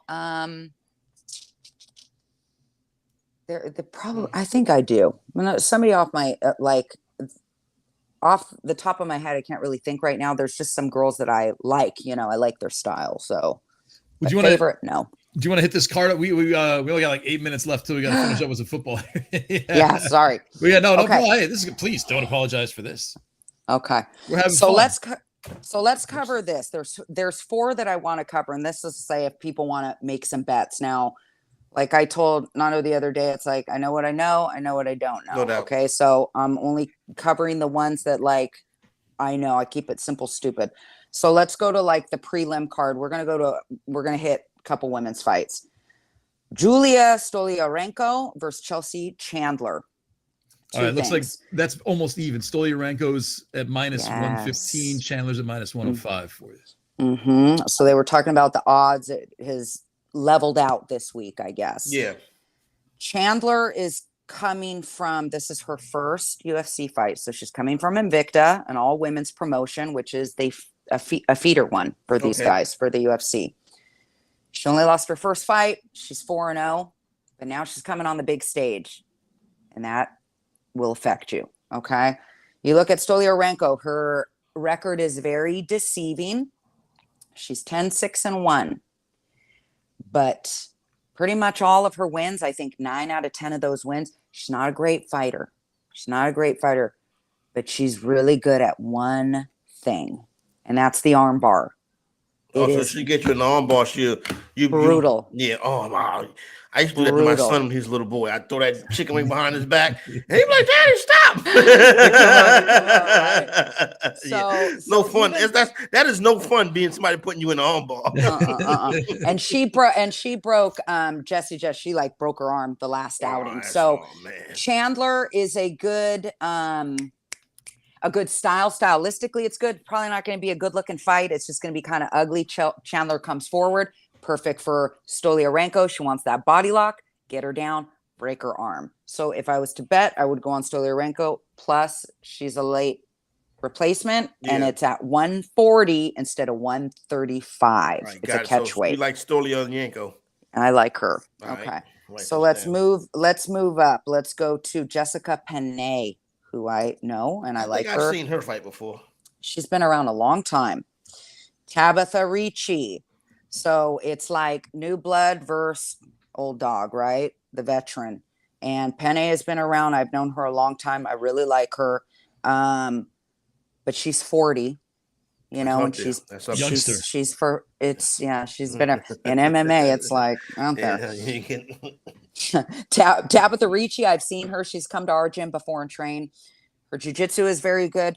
Penne's is very good too. She's kind of like an all around, but kind of not good at one thing. So sorry, Jessica. I think this is not a good fight for you. I think they're bringing Ricci in, who's 7-1, because they're building the young bloods, right? And Ricci is very tough. I just don't think Penne is going to be able to withstand the pressure and the grit that the kid is going to bring for her. So I don't know what the odds are on that. These are the 115s. Do you know what the odds are on that fight? Yeah, Penny's Penny's a big underdog. She's plus 185. Yeah. Ricci's minus 225. Okay, so if I had to bet, I would bet on Ricci. Moving up, let's talk. There's 2 more. Actually, let's skip that one. Let's go straight to the third women's card. So this is Mackenzie Dern and Jan. Jan is coming off, I think, 2 losses. Where Mackenzie Dern from? She's United States. She's actually from Arizona. That's what, okay. But her parents are Portuguese and from Brazil. So that's why some people are like, got that, kind of a weird accent. But she's one of the most decorated women to ever come out of jiu-jitsu, gi jiu-jitsu. She's like a phenom. I wouldn't want to go to the ground with her.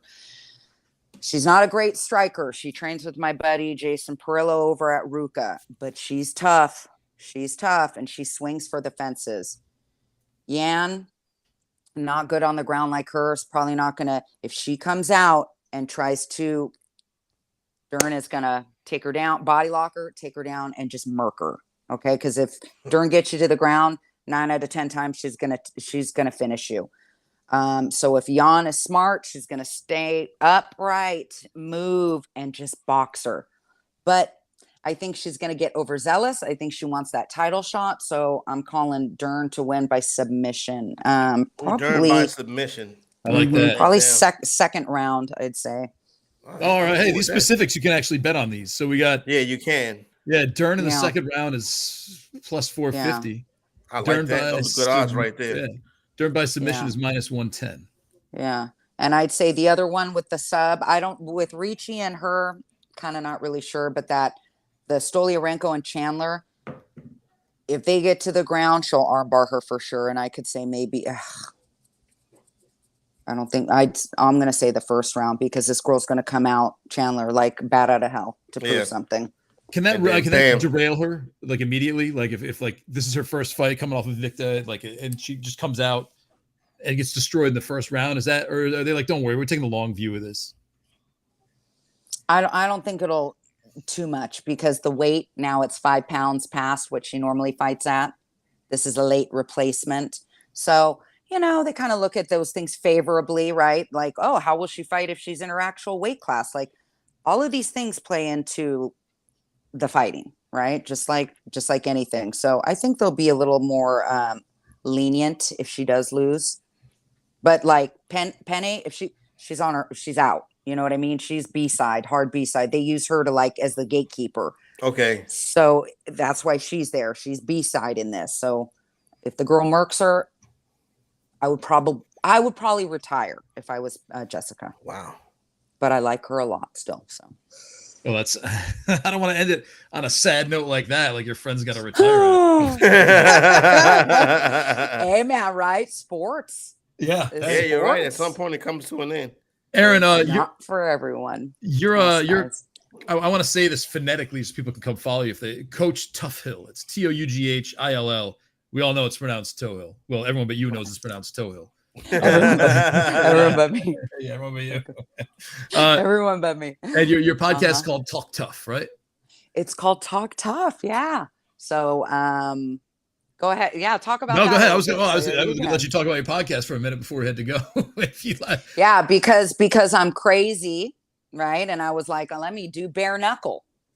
44, 45 years old, going out and beating 31-year-olds. So that's I thought. the way Don said it, I thought you were like commentating bare knuckle, not actually I fighting fought bare twice knuckle. for them. Oh wow. Okay. Wow. How's that? Like how's wild? Yeah. Wild. So I lost a close split decision on the first one. Not happy about that. And then I came back and I was like, fuck this. I can't go out like that. And I murked this girl. So it's not really like I'm too technical, and plus like point of fighting is not to get hit. So I might not have the most fan-friendly style because I'm not going to, but I love it. I'm here for it. I love all combat sports. I love Dawn. I love Brandon. I love BYB, Mike Vasquez, everything. So I'm here for it. Do you have another one lined up? Are you fighting again, or are you just going to take it? No. I think it's time to launch the media career. I think there you go. yeah. It's time to launch the media career. You know what I'm saying?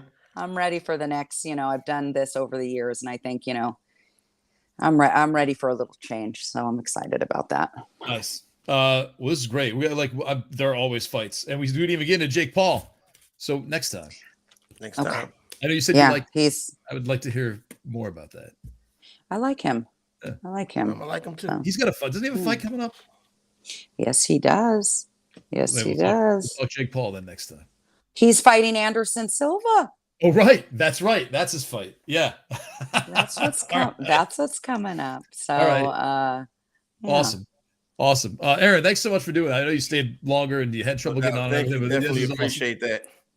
Thank you for having me, guys. I really appreciate it. Sorry it took me so long. No, we're glad you're here. Next time we'll get you nice and smooth. Yeah. Aaron Toehill, everybody. Man, all right, I got it. He's tough cookie, you know what I'm saying? Listen, so I got jumped my 21st birthday at homecoming, you know what I'm saying? It's different type of fighting, you know what I mean? Homecoming this weekend? My South Carolina State homecoming is October 14th, so we still got a couple weekends before we got to worry about that. But yeah, my 21st birthday, I got jumped. That's kind of like the only real fight I ever had, you know what I'm saying? Dude sucker punch Boogie, you know what I mean? Okay. So I was going through the crowd looking for him, and then they sucker punched me. And then the feet was like, I was like, oh, I had to get in the fetal position, you know what I'm saying? And then campus police came and took me. And I'm like, I was the one on the ground, like, you know what I'm saying? Like, you seen that? How you gonna take me? You know what I'm saying? So, wow. But that was a long time ago. Other than that, fantasy executive's a lover, not a fighter. You know what I'm saying, Nando? Yeah. I don't try to get into physical activity, like, you know what I'm saying? Nothing like fighting, nothing like that. But that lady, Erin, is tough. You know what I'm saying? Yeah. Erin is tough. You know what I mean? She go out there and fight Layla Ali. That's the GOAT's daughter. So that's I can listen to her tell some of these stories, man, for a while. Yeah, too. no, for real. That's GOAT blood. You know what I'm saying? And she got out there fighting bare knuckle and stuff like that. But I like to see them fight like that. You know what I'm saying? I like to see the girls get in there and mix it up. I think it's real cool. I'm a big fan of Amanda Nunes, but I can't pay $80 for that every weekend. No, I was surprised that this. Are you sure this is an $80 fight card coming up? I hope not. This seems like it would be one of those for free on ESPN. Yeah, exactly. It should be, if it's from the Apex, it should be for free from ESPN on ESPN Plus. I guess we could find out. You know, Sunday Ticket might be on ESPN Plus next year, right? I didn't know that. Mm-hmm. Really? I get it for free with my Hulu Live. Nice. So we got Stoliarenko, Ricci, and I got Dern in submission in the second round. I'm just going to parlay those and see what happens. Yeah, I'm see what happens. I don't blame you. You know what I'm saying? If they cash, it'll be a nice little hit right here. If you want to parlay for the night, I don't really, like I said, I just like that T. Higgins number, that T. Higgins Yeah. over. I'd parlay T. Higgins over in the Bengals money line. I'm not gonna lay that 3.5. Yeah, I wouldn't. I mean, like, look, she said she just gave us 3 fights out of a card that had like 10. You know what I mean? Like, there's just some stuff there's some stuff I don't want to touch. You know what I mean? Like, this is a game tonight. I don't want to touch, man. You got a team that went to the Super Bowl that's in kind of dire straits that, must win situation. I don't know. They got a lot of weapons, man. Like when I was watching them last week when they were, I think, losing, and it's just like all of a sudden, like, wait, boom, Jamar Chase, boom, T. Higgins, boom, Tyler Boyd. You got the Hayden Hurst. Like they just got too many. That weapons, offensive line is still a humongous problem. Yeah. This guy's getting hit way too many times, Joe Burrow. Yeah. But then again, look at who they've played. They played Michael Parsons. They've played T.J. Watt, right? Yeah. Who else they play? Was Watt hurt for that? When did Watt go down? They played Steelers in week 1. Right. So and then they come on, man, Cowboys. Week 4. We got to remember this. Yeah. So yeah. So they've gone up against some tough defenses. You know what I'm saying? But hopefully, hopefully they get it together. And I agree with Jalen. Tonight's a good live betting night. You know what I'm saying? I'll be on. Me and Jen Piacente, did I say that right now? Piacente. Me and Jen Piacente will be on 7 to 9 p.m. Eastern time, holding it down off of Rick. You know what I'm saying? And everybody down there dealing with the hurricane and stuff like that. So circle back in 2 hours because like none of y'all was here last night. You know what I'm saying? Like I'm like, what's going on? Where's Jalen at? You know what I'm saying? Where's the crew at? You know what I mean? They let me out here by myself. So I'll be back 7 to 9. Me and Jen. And we're gonna have a good time, chop it up, get ready. For tonight's game. Have live look-ins, check in on that and stuff like that. And then obviously we'll be getting ready for the weekend and stuff like that. So I'm looking to a big fun night. You know what I'm saying? I got 2 hours right now to kind of prepare myself for potential storm. And then after that, I'll be back on here chopping it up. JP Chenty, man. She's I love the fact like she came through like as a legitimate like baseball expert. Like Jen P. Chenty, we used to have her on. We put her on with Ronis actually. We did a show from Iona with Ronis. And we actually messed with Ronis during some of those shows. It was like next week in fantasy baseball, I think we called it. But we had her on like day one, boom, like doing baseball. It was like amazing. Because and not to get all like fantasy football has a lot of female experts in it. Fantasy baseball does not. And they and Jen Piacenti, and she's like this like boom, expert level. Like she was amazing right from day one. And then she just like I just like over the last few years has become this really great fantasy football expert on top of things. No, not only that, she's great. As a matter of fact, I sent the email. And she's a wonderful person. Show, and I was like, "You want to talk some baseball?" She said, "No, I'm good." So I was like, "Oh, I bet." You know what I'm saying? I thought I was gonna get some baseball plays tonight. You know what I mean? But we doing some start-sit. We're looking at tonight's game. You know what I'm saying? Breaking stuff down. We got 2 guests coming on the program. We got Matt Donnelly and we got my man JV TV, John Venenza from NBC Sports Edge. You know what I'm saying? JV is on the Corey Parson tree. You know what I'm saying? Oh, you know who I really like? Who was the guy we had on the Corey Parson tree from NBC? That guy was good. Yeah, that guy was great. I liked him a lot. He was a really good guest.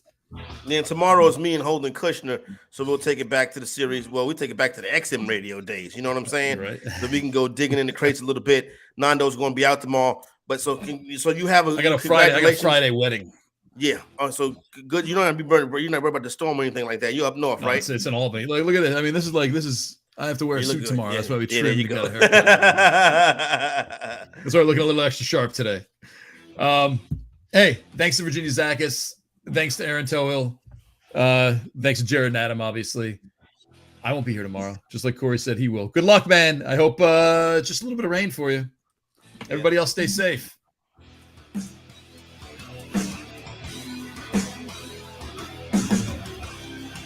Bettor Sports Network is betting, fantasy, collectibles. It's sports talk done better.